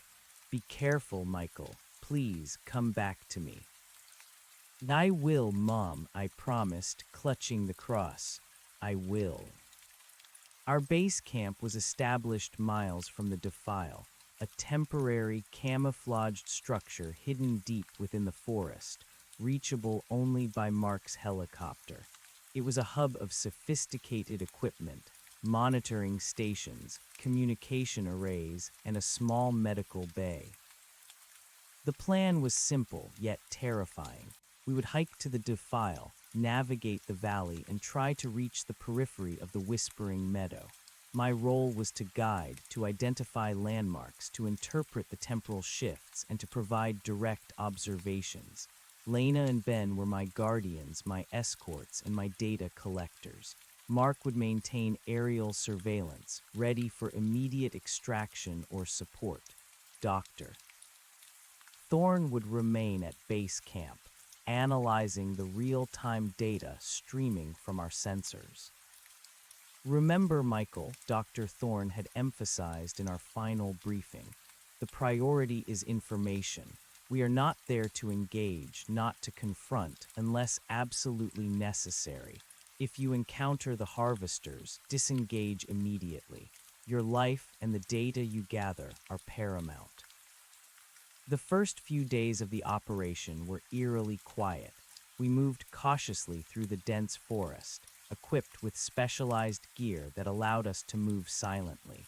The chronometric sensor on my wrist was my constant companion, its digital display flickering with numbers, indicating the local temporal stability. It was mostly green, a reassuring sign that we were still in normal spacetime. As we neared the estimated location of the defile, however, the numbers on the sensor began to fluctuate more rapidly. Yellow flickers, then orange, indicating increasing instability. The air grew colder, and a faint, almost imperceptible hum began to vibrate in the back of my skull. Proximity to anomaly increasing, I reported into my comms, my voice hushed. Hum is present, temperature dropping.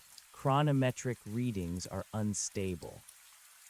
Lena, walking point, raised a hand, signaling a halt.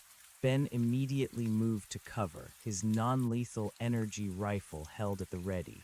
We were in a small clearing, surrounded by towering, ancient trees.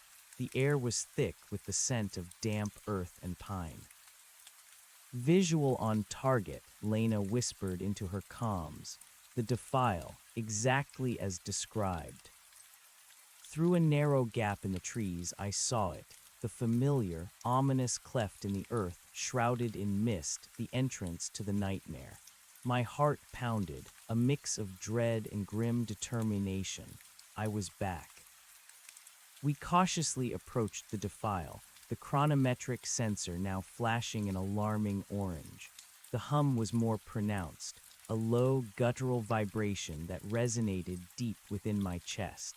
The whispers, too, began to manifest, a faint, slithering chorus that seemed to emanate from the very air of the defile itself. Confirmed, whispers are present, I reported, temporal distortion significant at the entrance. Michael, proceed with extreme caution, Dr. Thorne's voice crackled in my ear. Log all sensory input. We need to correlate your subjective experience with our objective sensor readings. We descended into the defile, the air growing colder, heavier. The ground was slick with moisture, covered in a strange, phosphorescent moss that glowed faintly, casting an eerie, otherworldly light. The trees above us intertwined, blocking out the sun, plunging us into a perpetual twilight. The chronometric sensor on my wrist was now flashing a deep red. Readings are critical, Doctor, I reported, my voice tight. Significant temporal instability. It feels thicker here. Understood, Michael, Dr. Thorne replied, his voice calm, but with an underlying urgency. Maintain visual and audio logs. Avoid direct contact with any organic matter that appears unusual. And remember the stability pockets Paul identified. The entity's influence is not uniform. We moved deeper into the defile, the whispers growing louder, more insistent, twisting into distorted murmurs that clawed at the edges of my sanity. I could almost make out words, fragments of ancient, alien thought, promises of endless time, of oblivion. Suddenly, Lena stopped, raising her hand again. She pointed ahead into the gloom. Movement, large ahead. My blood ran cold. I immediately recognized the silhouette. It was one of the sentinels.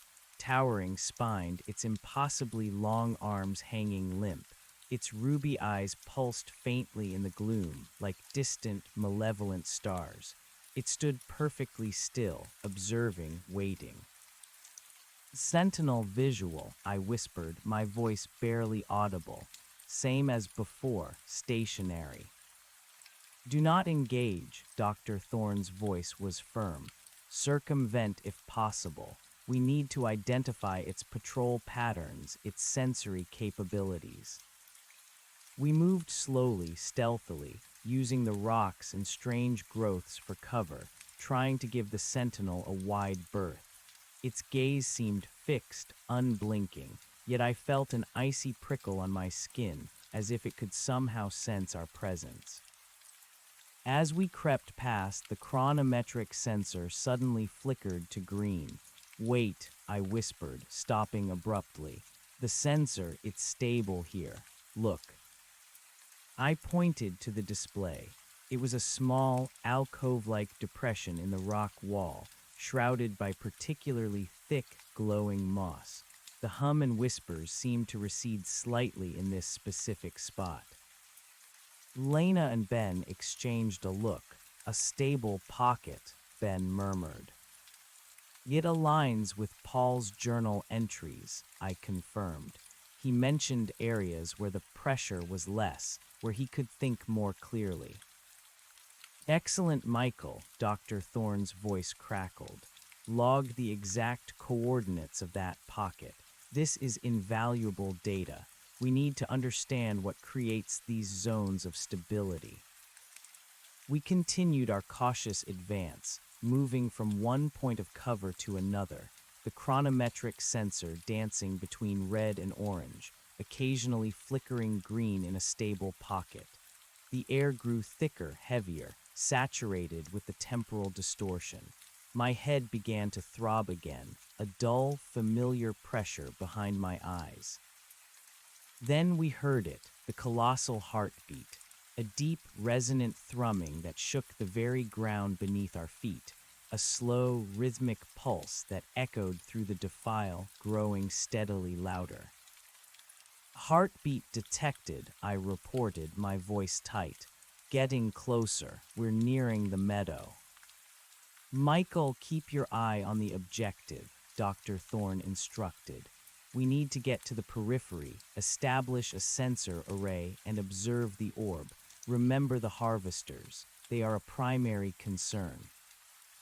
We emerged from the defile, not into the bright sunshine I had remembered from my rescue, but into the bruised, purplish-black twilight of the meadow itself. The sky was an unnatural swirl of dark hues, and the central orb pulsated with an angry, cosmic light, its dark tendrils reaching into the sky like grasping arms. The whispers were a deafening chorus here, a cacophony of alien voices that threatened to shatter my sanity.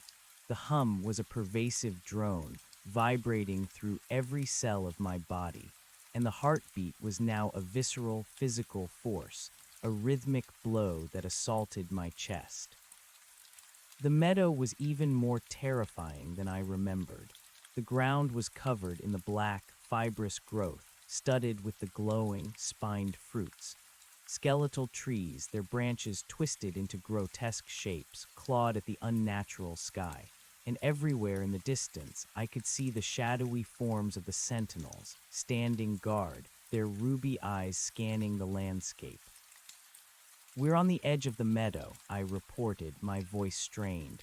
Visibility poor. Sky is bruised. Orb is visible. Massive temporal distortion. The chronometric sensor was a steady, alarming red. Lena scanned the perimeter with her advanced optics. No immediate threats detected, Michael, but sensor readings are off the charts. We need to find cover and deploy the long-range sensors. We found a cluster of gnarled, moss-covered rocks on the periphery, offering some concealment. Ben quickly began setting up a portable sensor array, delicate instruments that looked utterly inadequate against the colossal power of the meadow. Lena positioned herself for overwatch, her rifle scanning the desolate landscape. I pulled out my modified camera, a profound sense of unease washing over me. Every instinct screamed at me to run, to flee this place. but I forced myself to focus, to do what I had come here for.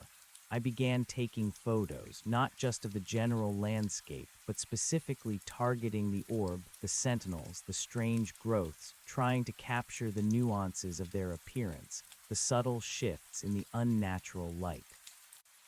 The orb, it's larger than I remember, I whispered, my voice raw, and the energy it's emitting, it's overwhelming.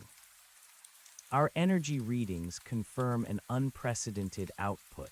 Dr. Thorne's voice crackled in my ear, tinged with a scientific awe that was chilling to hear. It's absorbing ambient temporal energy and redirecting it. It's a self-sustaining system, Michael, an engine of temporal consumption. Suddenly, Lena's voice, sharp and urgent, broke through the comms. Movement, southeast, multiple contacts, they're on the move. My heart leaped into my throat. The harvesters, they had returned. I peered through the scope of my camera, zooming in on the distant figures. They were unmistakable, the bark-skinned, gas-masked soldiers, shambling with their unnatural gait, their ancient rifles slung over their shoulders. And leading them, the antique tank, its tracks grinding against the fibrous ground, its turret fixed forward. It's them, I confirmed, my voice trembling. The harvesters, they're coming from the southeast, heading north, same as before. Michael, assess their trajectory, Dr. Thorne commanded, his voice tight with urgency. Are they moving towards the defile, or towards a new objective? I watched them, my hands shaking as I tried to keep the camera steady. Their movement was slow, deliberate, a horrifying parade of the unnatural. They were definitely moving north, but their path seemed to curve slightly, taking them away from the direct path to the defile, towards a different section of the forest. They're bypassing the defile, I reported, heading further north into a different section of the forest. They're extending their perimeter. Understood, Dr. Thorne said grimly. This confirms the expansion. They're actively surveying new territory.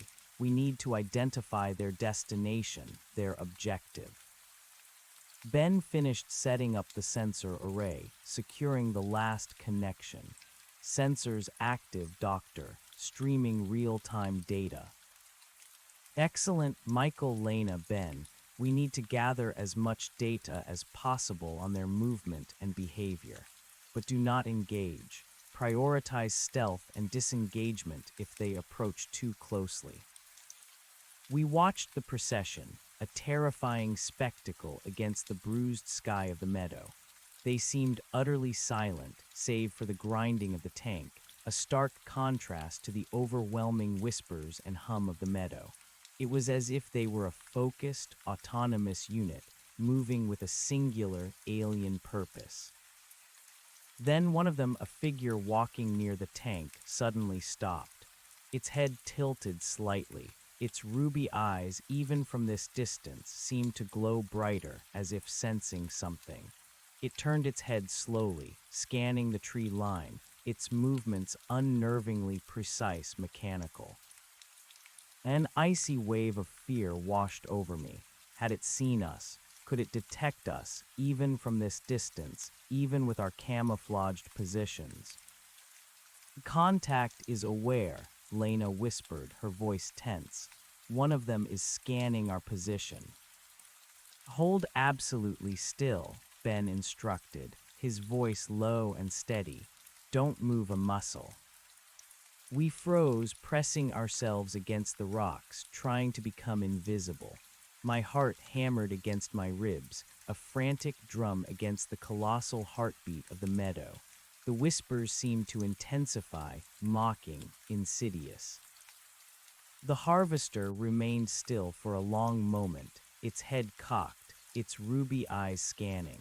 Then, just as slowly, it turned its head back towards the north, and the procession resumed its march.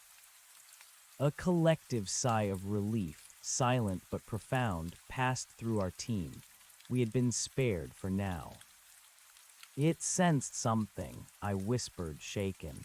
Its range of perception is wider than we thought. Or it's a localized sensory pulse from the entity itself, Dr. Thorne speculated. A warning, perhaps. We need to understand their sensory capabilities and their communication methods.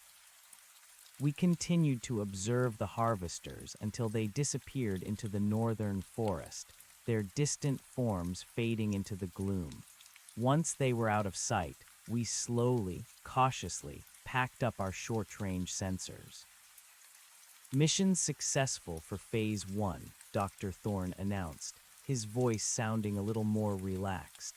We have established long-range monitoring and confirmed the expansion of the harvesters.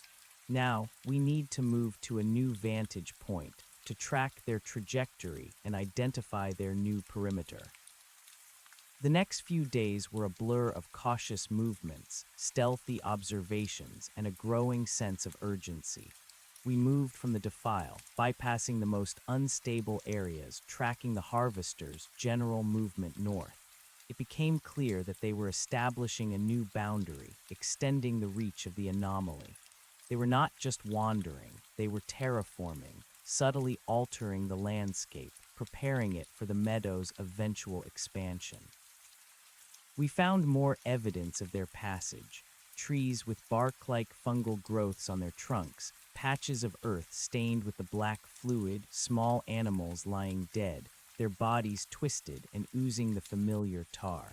The temporal distortion followed their path, a subtle wave of unreality rippling through the forest. The chronometric sensor was constantly flickering, a digital representation of the encroaching horror.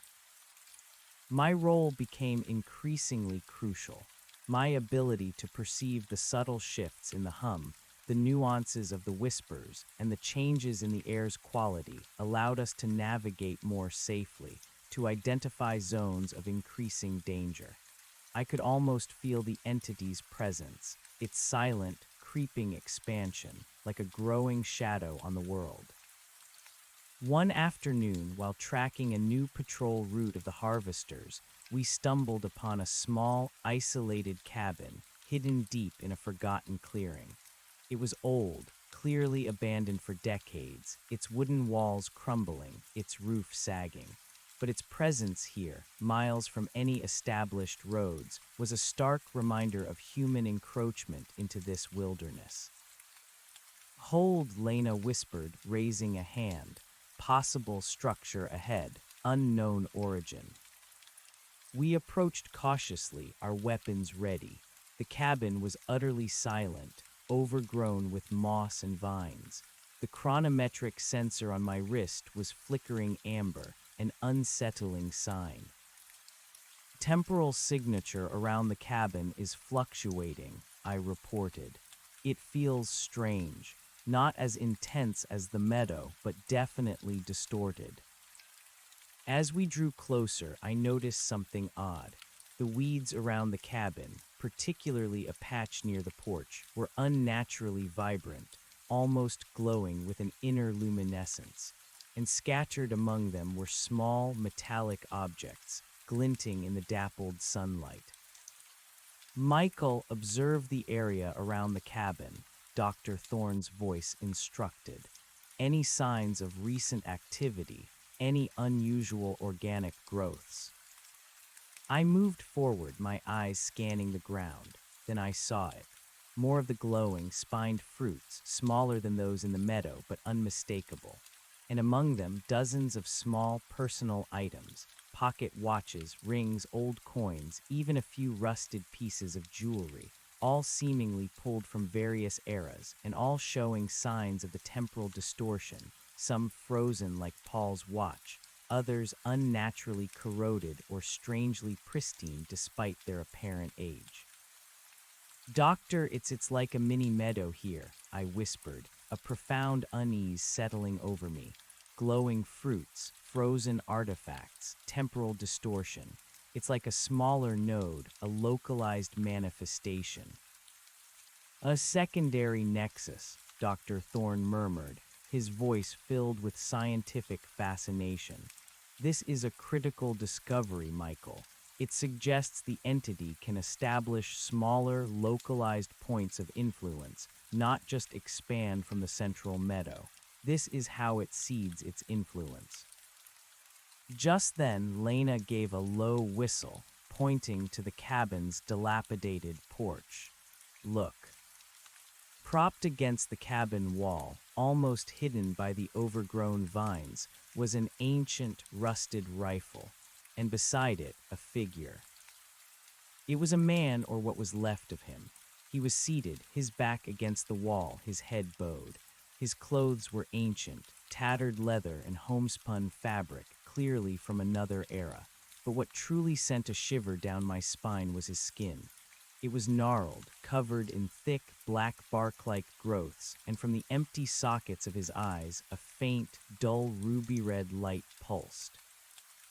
He was a vine man, a sentinel, but unlike the hulking, shadowy figures in the defile, this one was clearly human in origin, transformed. A transformed human, I whispered, horrified. Just like the harvesters, they're converting people. It's dormant, Lena observed, her voice low, or expired. Its energy signature is extremely low. Ben approached cautiously, his rifle still raised. He nudged the figure gently with the butt of his weapon. It remained utterly still, a mummified, bark-covered husk. It's dead, Michael, Ben confirmed, his voice devoid of emotion. Or whatever passes for dead for these things. It looks like it's been here for a very long time. Dr. Thorne's voice crackled through the comms, a new urgency in his tone. Michael, this is critical. This secondary nexus and the transformed human. It's proof that the entity isn't just expanding, it's assimilating. It's turning living beings into its own extensions. This is what happened to Paul in a slower, more controlled fashion. And this is what the harvesters are, transformed individuals, now serving the entity. But this one is dead, I pointed out. Why? Perhaps it exhausted its temporal energy, Dr. Thorne speculated, or it was a failed conversion. This small nexus might not have been powerful enough to sustain it indefinitely. We need to collect samples, Michael, from the fruits, from the transformed human, from the soil. This is a treasure trove of data. We spent the next few hours meticulously documenting and collecting samples from the cabin and its strange clearing. Lena and Ben, despite their tactical training, worked with scientific precision, carefully bagging and labeling specimens. The dormant sentinel provided crucial insights into the transformation process. Its ancient clothes, its primitive rifle, hinted at a very long history of the meadow's influence, reaching back centuries, perhaps even millennia. This entity isn't new, Michael, Dr. Thorne concluded from his analysis of our preliminary findings. It's been here, in these mountains, for a very long time. This cabin and its occupant are historical evidence of its previous, smaller-scale expansions, its cyclical outbreaks.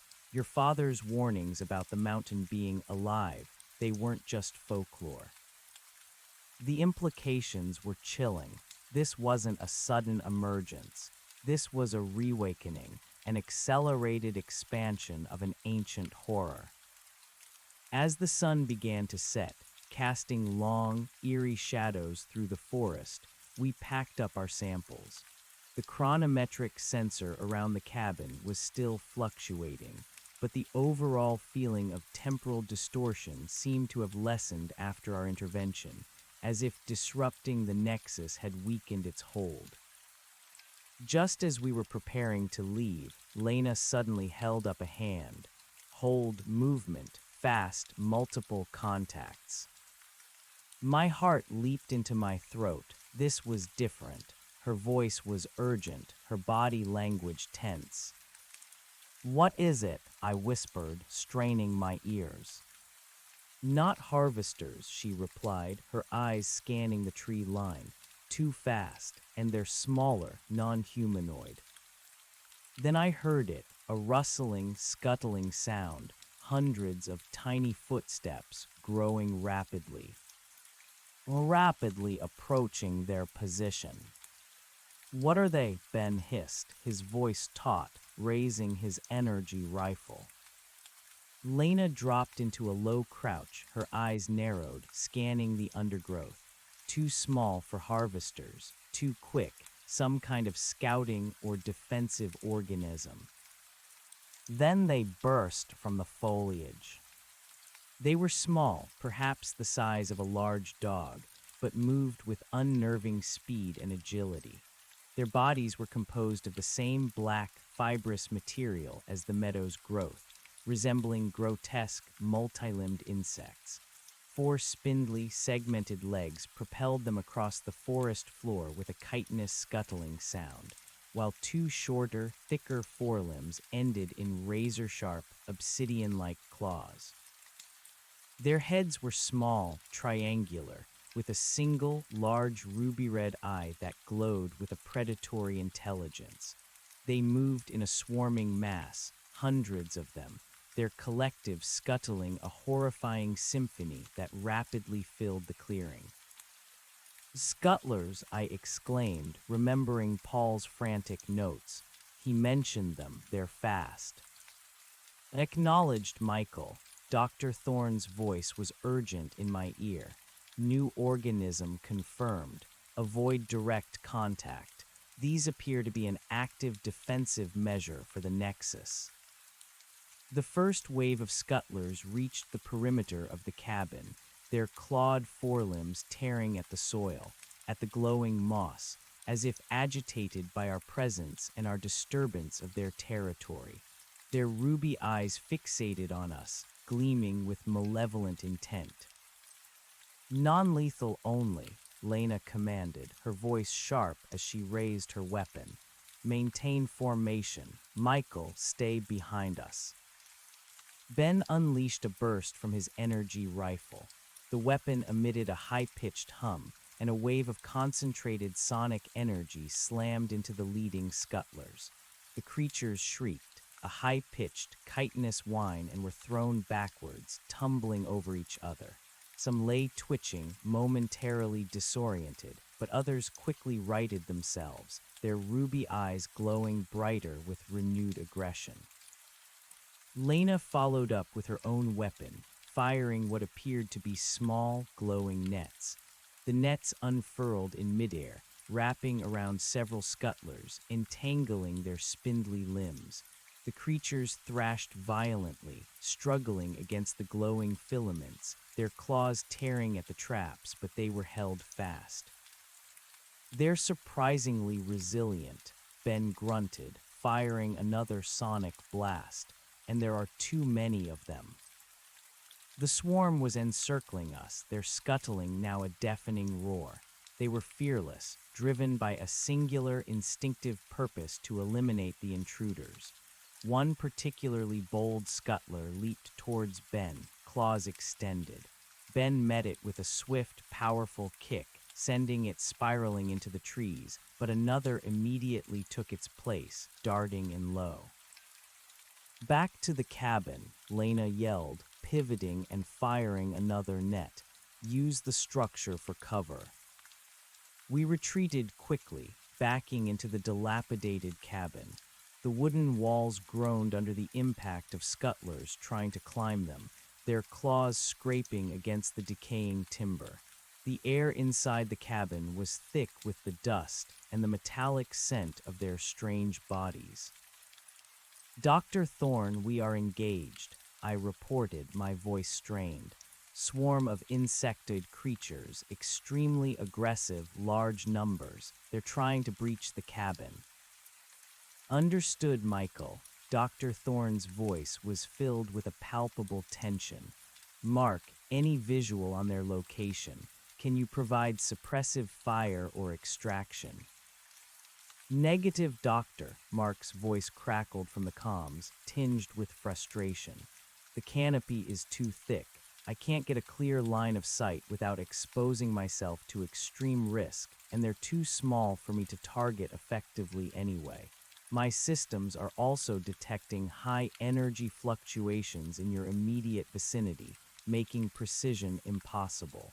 You'll have to handle it on the ground. My blood ran cold. We were on our own.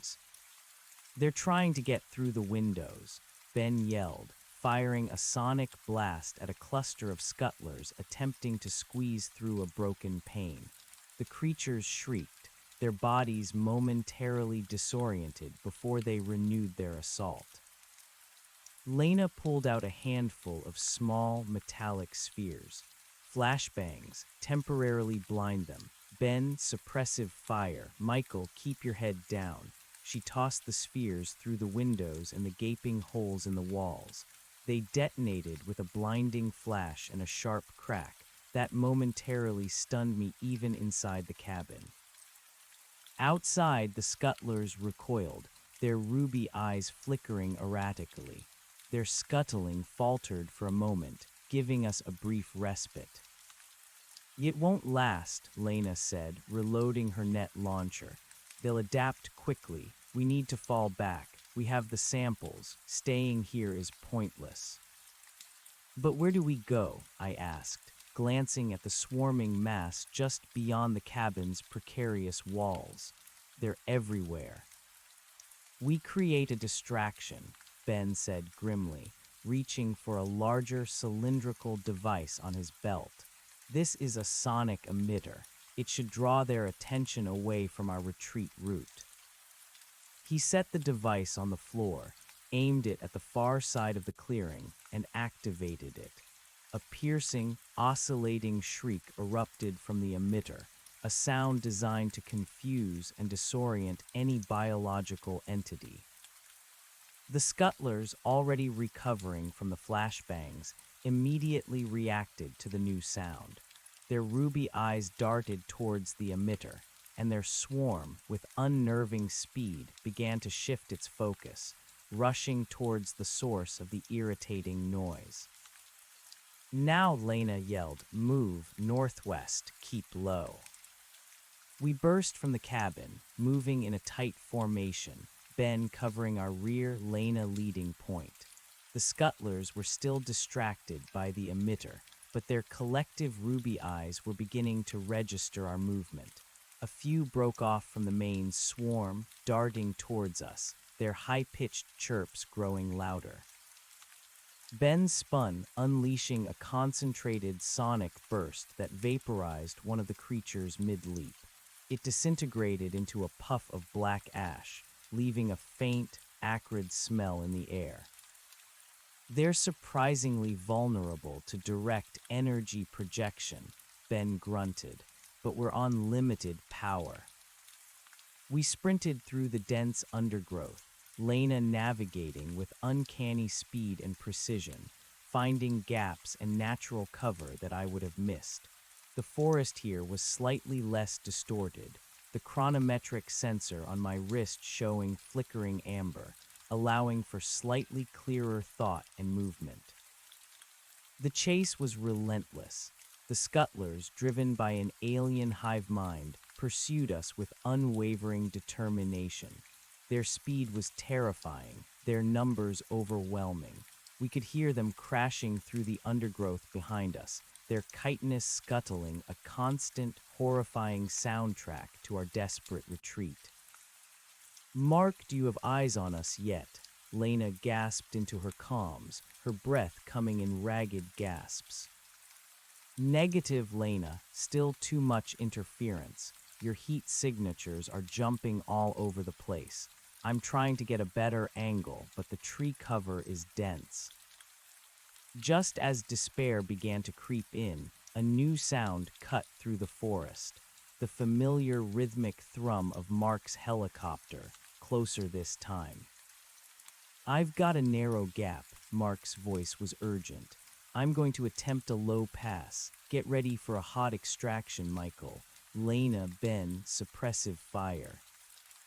A moment later, the helicopter roared overhead, its dull gray form appearing for a fleeting second through a break in the canopy. It was flying dangerously low, its rotors kicking up a storm of leaves and debris. A grappling hook shot down, swinging wildly. "Go, Michael, go," Lena yelled, pushing me forward. "Grab it." I scrambled, reaching desperately for the swinging hook. The scuttlers were almost on us, their claws extended, their ruby eyes burning with murderous intent. One leaped, its claws raking across my backpack, tearing the fabric. I cried out, feeling a sharp sting as a stray claw grazed my shoulder. With a final surge of adrenaline, I grasped the hook, wrapping my arm around the cable. "I've got it." "Hold on," Mark's voice yelled. The cable instantly retracted, yanking me upwards. I looked down, seeing Lena and Ben covering my ascent, firing their weapons at the frustrated swarm of scuttlers. The creatures leaped and clawed at the air, just inches from my dangling feet. As I was hauled into the helicopter, Ben and Lena executed a synchronized maneuver. They tossed two more sonic emitters behind them, setting them to maximum amplitude. The shrieking cacophony that erupted was deafening, sending the scuttlers into a frenzy of confusion. Then, with a burst of speed, they darted into a narrow fissure in a rock face, a natural crevice too small for the majority of the scuttlers to follow. "They're in cover, Mark," I yelled over the roar of the rotors, my heart still pounding. "Understood," Mark shouted back, already banking hard, pulling away from the clearing. The sonic emitters were still wailing below, effectively drawing the scuttlers' attention away from the operatives. As we ascended, the cabin clearing shrinking below us, I could see the chaos of the swarm, still agitated, confused by the overlapping sonic assault. It was a terrifying sight, a chilling reminder of the entity's pervasive and adaptive defenses. Back at base camp, the mood was a mix of relief and renewed urgency. I was immediately checked for injuries. The scrape on my shoulder was minor, but a constant reminder of how close we had come. Lena and Ben emerged from the forest an hour later, exhausted but unharmed, having used the sonic emitters to cover their complete disengagement. Dr. Thorne was ecstatic despite the close call. "Unprecedented data, Michael, truly unprecedented. The scuttlers, their speed, their aggression, their response to sonic disruption, it's all invaluable. And the discovery of the secondary nexus and a transformed human, this confirms the entity's assimilation process and its ability to establish localized points of influence. This changes everything." He was already poring over the samples we had collected, the glowing fruits, the soil samples, the fragments of bark from the dormant sentinel, even a preserved scuttler carcass that Ben had managed to retrieve. His team of scientists, working in a makeshift lab at the base, immediately began analysis. The scuttlers, one of his biologists reported later that evening, are incredibly resilient. Their exoskeleton is a composite of organic polymers and what appears to be a crystallized form of the black fluid. It offers remarkable protection. Their ruby eyes are complex optical sensors, but highly sensitive to sudden light and sound fluctuations, explaining the effectiveness of the flashbangs and sonic emitters. "And their intelligence," Dr. Thorne pressed. "Limited," the biologist replied, "appears to be a hive mind directed by a central impulse. Their extensions, probes, rather than individual sentient beings. Their purpose is clearly defensive and territorial." The data from the secondary nexus was even more profound. The glowing fruits, when analyzed, contained a concentrated form of temporal energy, almost like a battery. The soil samples showed a profound alteration at a molecular level, infused with the black fluid, creating an environment conducive to the entity's growth. And the bark from the dormant sentinel revealed a terrifying truth.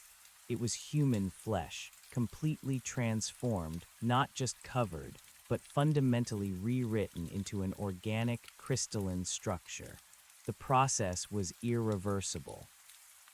This confirms our fears about Paul, Dr. Thorne said gravely, looking at me. His transformation, while slower, is likely following the same trajectory. The black fluid is not just a toxin, it's a genetic resequencer, rewriting the host's biological code to serve the entity. It turns flesh into an extension of the meadow itself.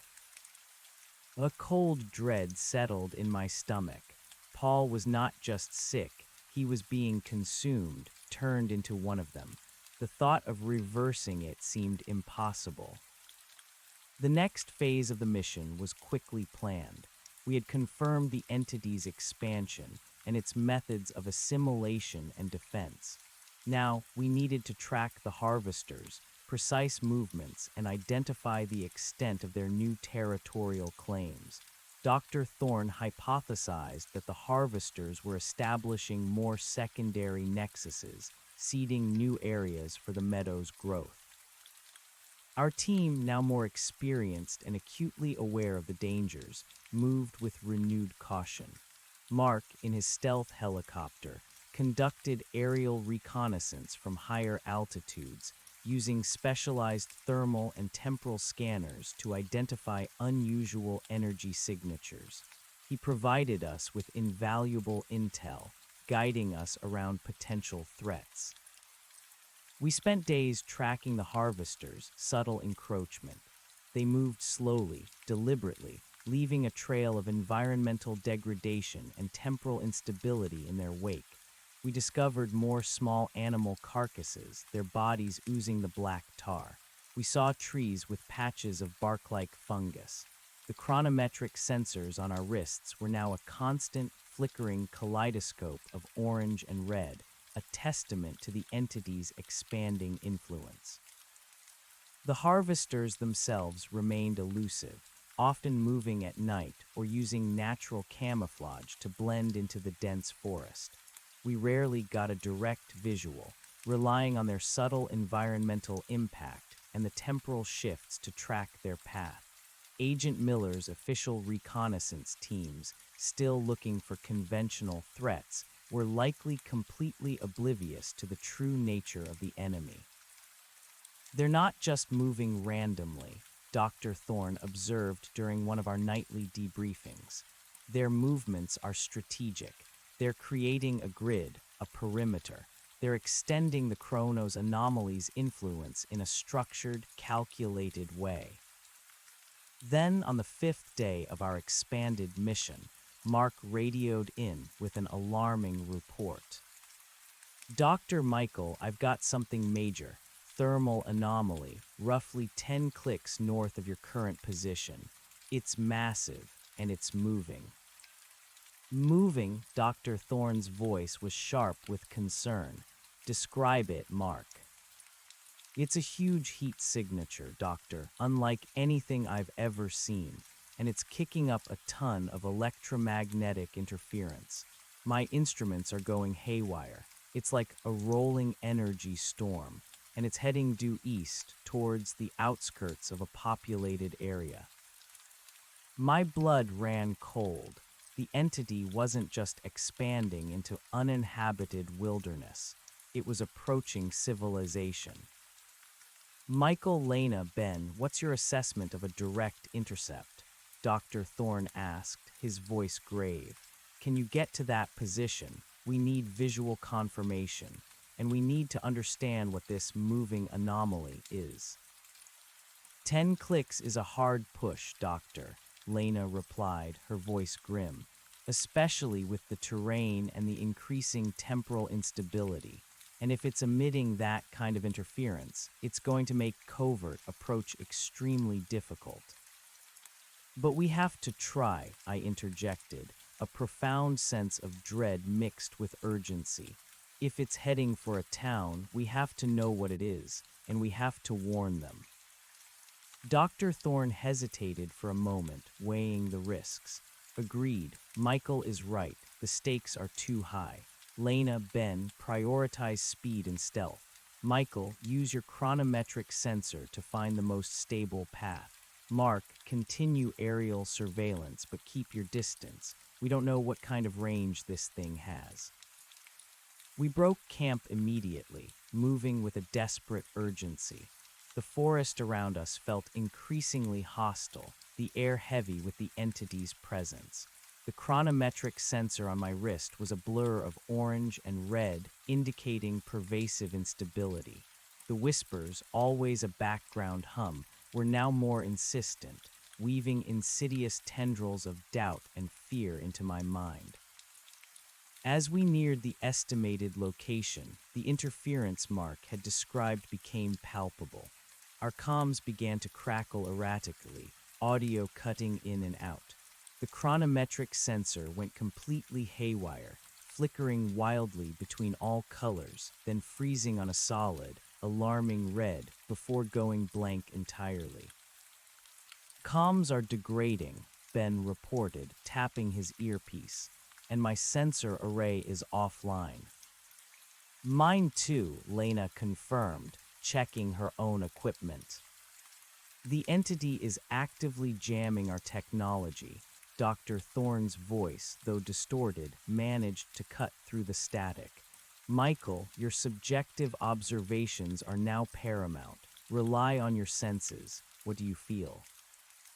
I closed my eyes, focusing, letting the whispers and the hum wash over me, trying to differentiate the subtle shifts, the nuances of the temporal distortion.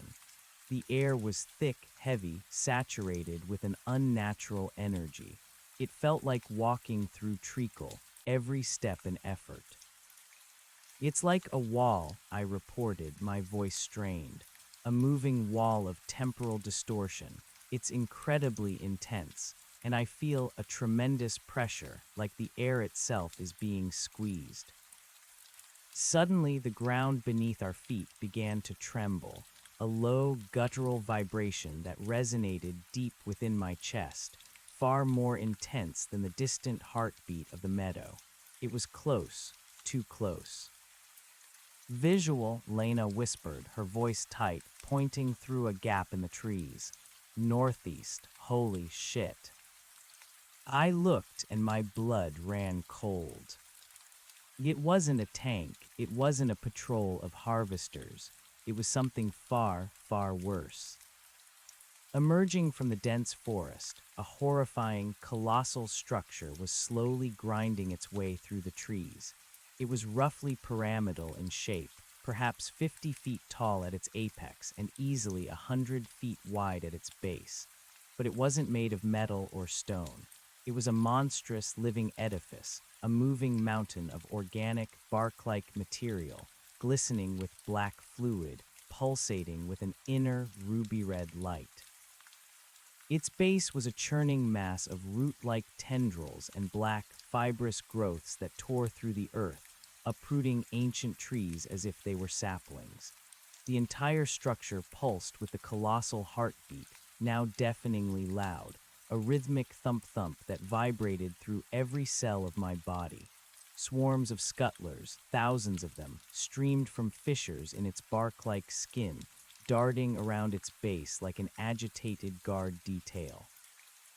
And embedded within its living walls, like grotesque, organic turrets, were dozens of the ruby-eyed sentinels, their impossibly long arms swaying slowly, their gazes fixed forward, acting as organic sensors, guiding the monstrous entity.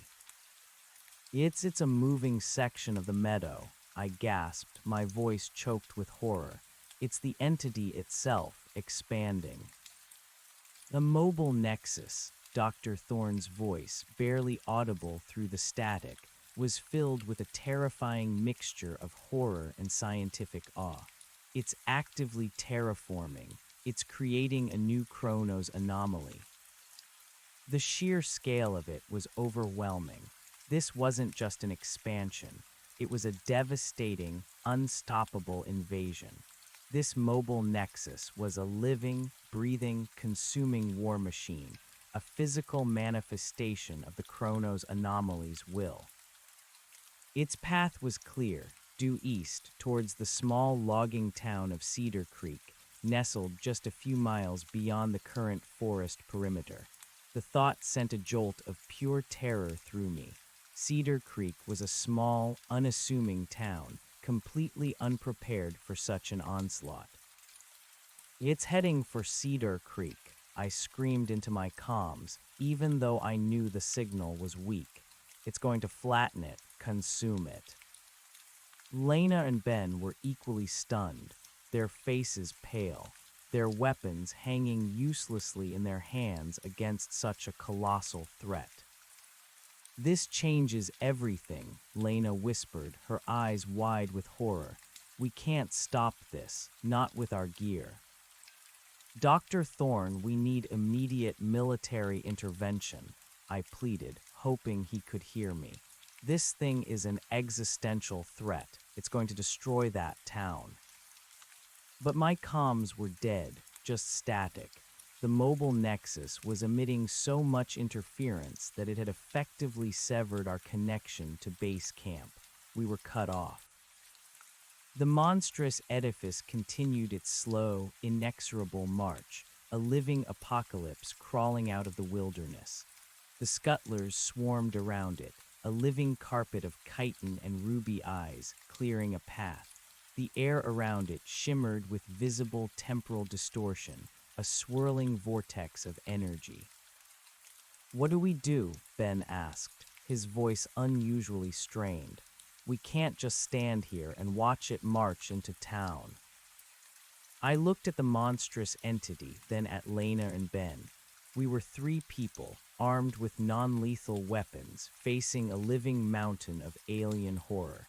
The odds were beyond impossible, but the image of Cedar Creek, of unsuspecting families, of innocent lives about to be consumed by this unspeakable thing, I couldn't just stand by. "We go to Cedar Creek," I said, my voice resolute, ignoring the knot of fear in my stomach. "We have to warn them. We have to try to evacuate them. It's the only thing we can do." Lena looked at me, her expression grim but determined. Ben nodded slowly, his jaw set.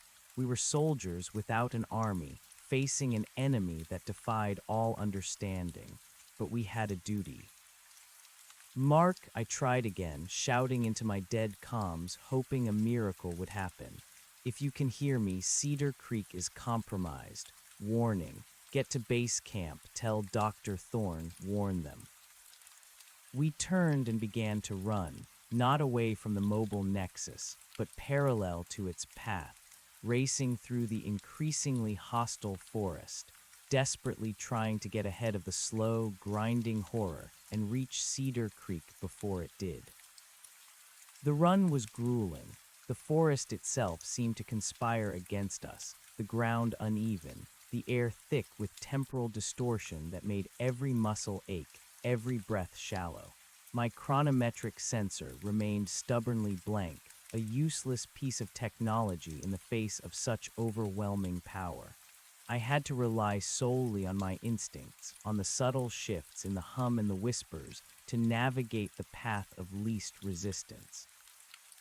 Lena, with her incredible stealth and agility, moved like a ghost, weaving through the undergrowth, her senses on high alert for any signs of the numerous scuttlers that surely flanked the mobile nexus. Ben, powerful and unflappable, kept a steady pace, his rifle held ready, his eyes constantly sweeping our rear. We ran for what felt like hours, the distant, colossal thump-thump of the mobile nexus serving as a constant, horrifying reminder of the impending doom. The air grew colder, heavier, saturated with the entity's temporal influence. We were racing against time itself. As we broke through the final line of trees, gasping for breath, the sight before us was both a relief and a new source of dread. "Cedar Creek," It was a picturesque, sleepy town, nestled in a small valley, its lights twinkling innocently in the encroaching twilight. A main street, a few shops, a church steeple, homes with porch lights. Normal, and utterly oblivious. But the mobile nexus was already visible on the horizon, a towering, dark silhouette against the bruised sky, slowly cresting the ridge that overlooked the town.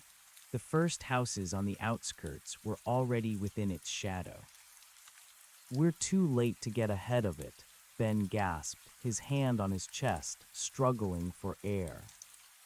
"No, we're not," I countered, adrenaline coursing through me. "We just have to warn them, get them out." Lena pointed to a small, brightly lit diner near the edge of town. "That's our best bet. High visibility, central location. Let's get there and start shouting." We sprinted towards the diner, our boots pounding on the asphalt of the deserted road. As we ran, I could hear the faint, rising drone of the mobile nexus, a terrifying symphony of scraping roots, grinding bark, and the pervasive hum of temporal distortion. We burst through the door of the diner, startling the few patrons inside, a couple elderly men nursing coffee, a young waitress wiping down the counter, a family with small children eating burgers. All looked up, startled, at our disheveled, mud-splattered appearance, our advanced gear, our frantic faces. "Everyone listen to me," I yelled, my voice hoarse but filled with desperate urgency. "You have to evacuate, right now. Get in your cars, drive east. Don't stop for anything. There's a danger coming from the mountains." The waitress, a young woman with a puzzled frown, stepped forward. "What are you talking about, mister? What danger?" Just then the ground outside the diner began to tremble, and a low, guttural roar echoed through the valley. It was the sound of ancient trees being torn from the earth, of rock being pulverized. The lights in the diner flickered, then dimmed, then surged with an unnatural intensity, casting long, wavering shadows. The coffee machine hissed erratically. A few patrons gasped, looking towards the window. "It's here," Ben yelled, pointing out the window. "Look."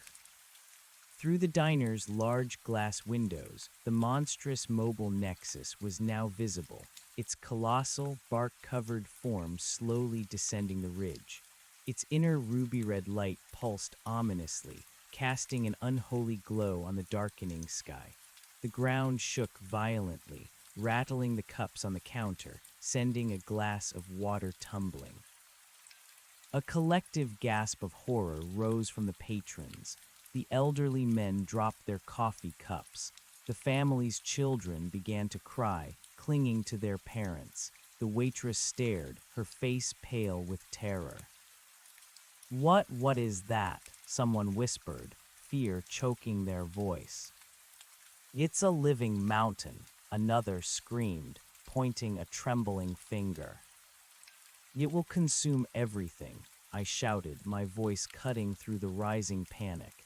"It drains time. It turns living things into bark. You have to go now. Get out. Drive east. Don't look back." Chaos erupted in the diner. People screamed, scattering, rushing for the door. Mothers clutched their children, pushing them towards the exit. The elderly men, their faces etched with shock, stumbled out. Lena and Ben were already outside, waving their arms, shouting at the few cars on the street. "Evacuate! Everyone, go east, now." A few confused drivers hesitated, but the sight of the colossal entity, now visibly dominating the skyline, dispelled any doubt. Tires screeched as cars reversed, turned, and sped down the main street, heading out of town. The church bells began to clang, an erratic, panicked peal signaling alarm. But even as people fled, I could see the terrifying efficiency of the mobile nexus. As it crossed the town's boundary, the very air around the first few houses began to shimmer, to distort. The trees in the yards withered instantly, their leaves turning brown, then black, then disintegrating into dust. The grass beneath them blackened and vanished. The light from the street lamps intensified, then flickered, then died, as if their very energy was being siphoned away. The first houses themselves, ordinary wooden structures, began to shift. Their paint peeled and evaporated.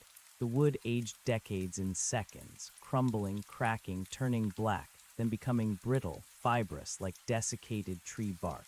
Windows warped and shattered, glass shards seeming to freeze in midair before dissolving. It was a terrifying, instantaneous temporal erosion, transforming the very fabric of reality into an extension of the Chronos anomaly. "It's consuming the town," Ben yelled, his voice filled with horror. "It's like the meadow. It's making it part of itself." Panic intensified on the street.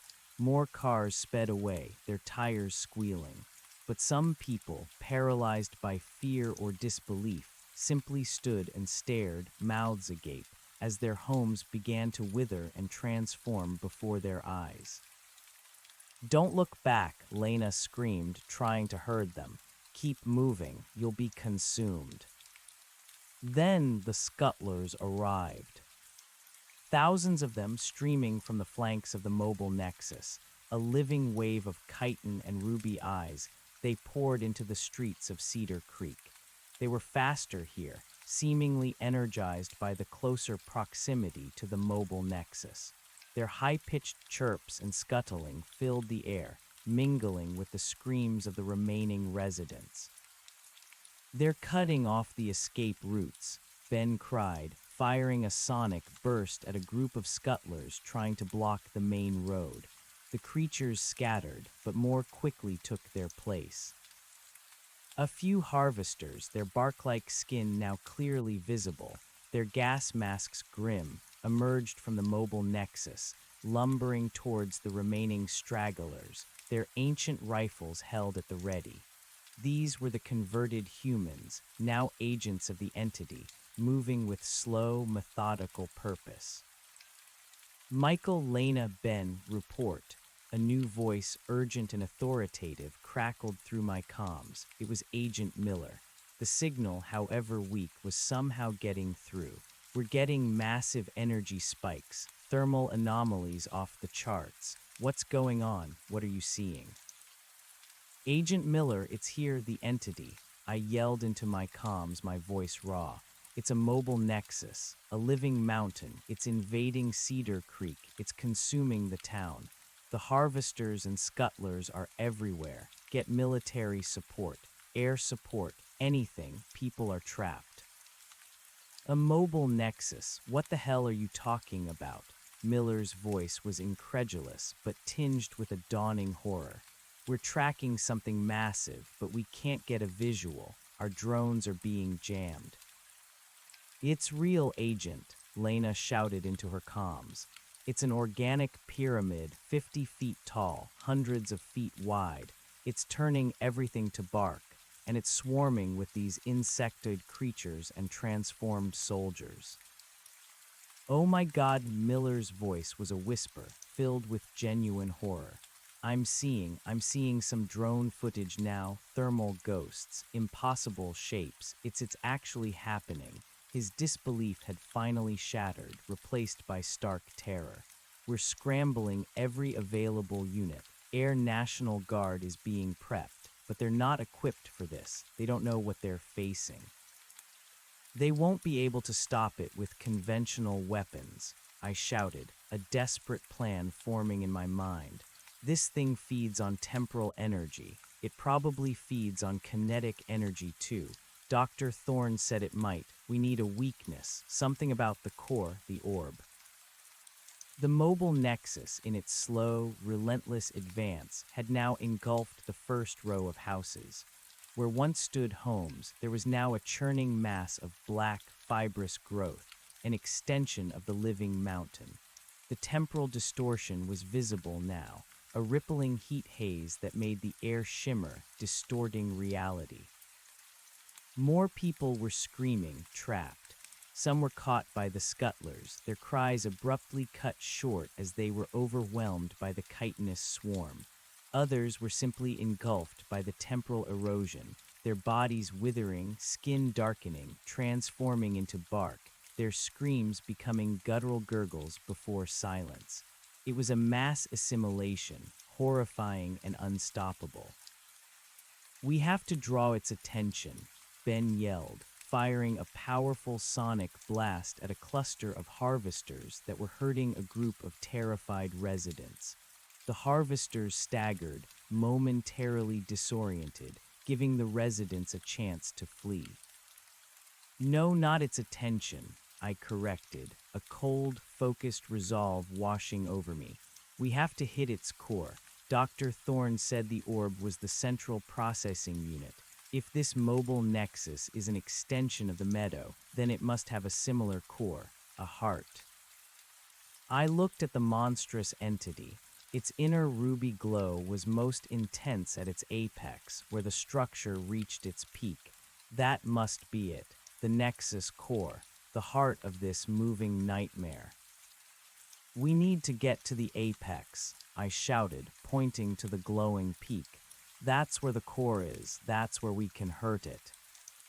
Lena and Ben looked at me, their eyes wide, but a flicker of understanding passing between them. The plan was suicidal, but what other choice did we have? "How?" Lena asked, her voice tight. "It's 50 feet up, swarming with scuttlers, and those sentinel turrets are scanning everything." "We climb," I said, already moving towards the monstrous entity. "We use its own structure against it. Its bark, it has fissures, and we use the stable pockets." Dr. Thorne said the entity's influence isn't uniform. Ben and Lena exchanged a quick, desperate look, then followed me. We dodged screaming civilians, weaving through the chaos towards the advancing behemoth. The ground shook violently with each step of the mobile nexus, the air growing colder, heavier, saturated with the overwhelming temporal distortion. The whispers were a deafening roar now, 1,000 alien voices screaming in my head, promising oblivion, promising endless suffering.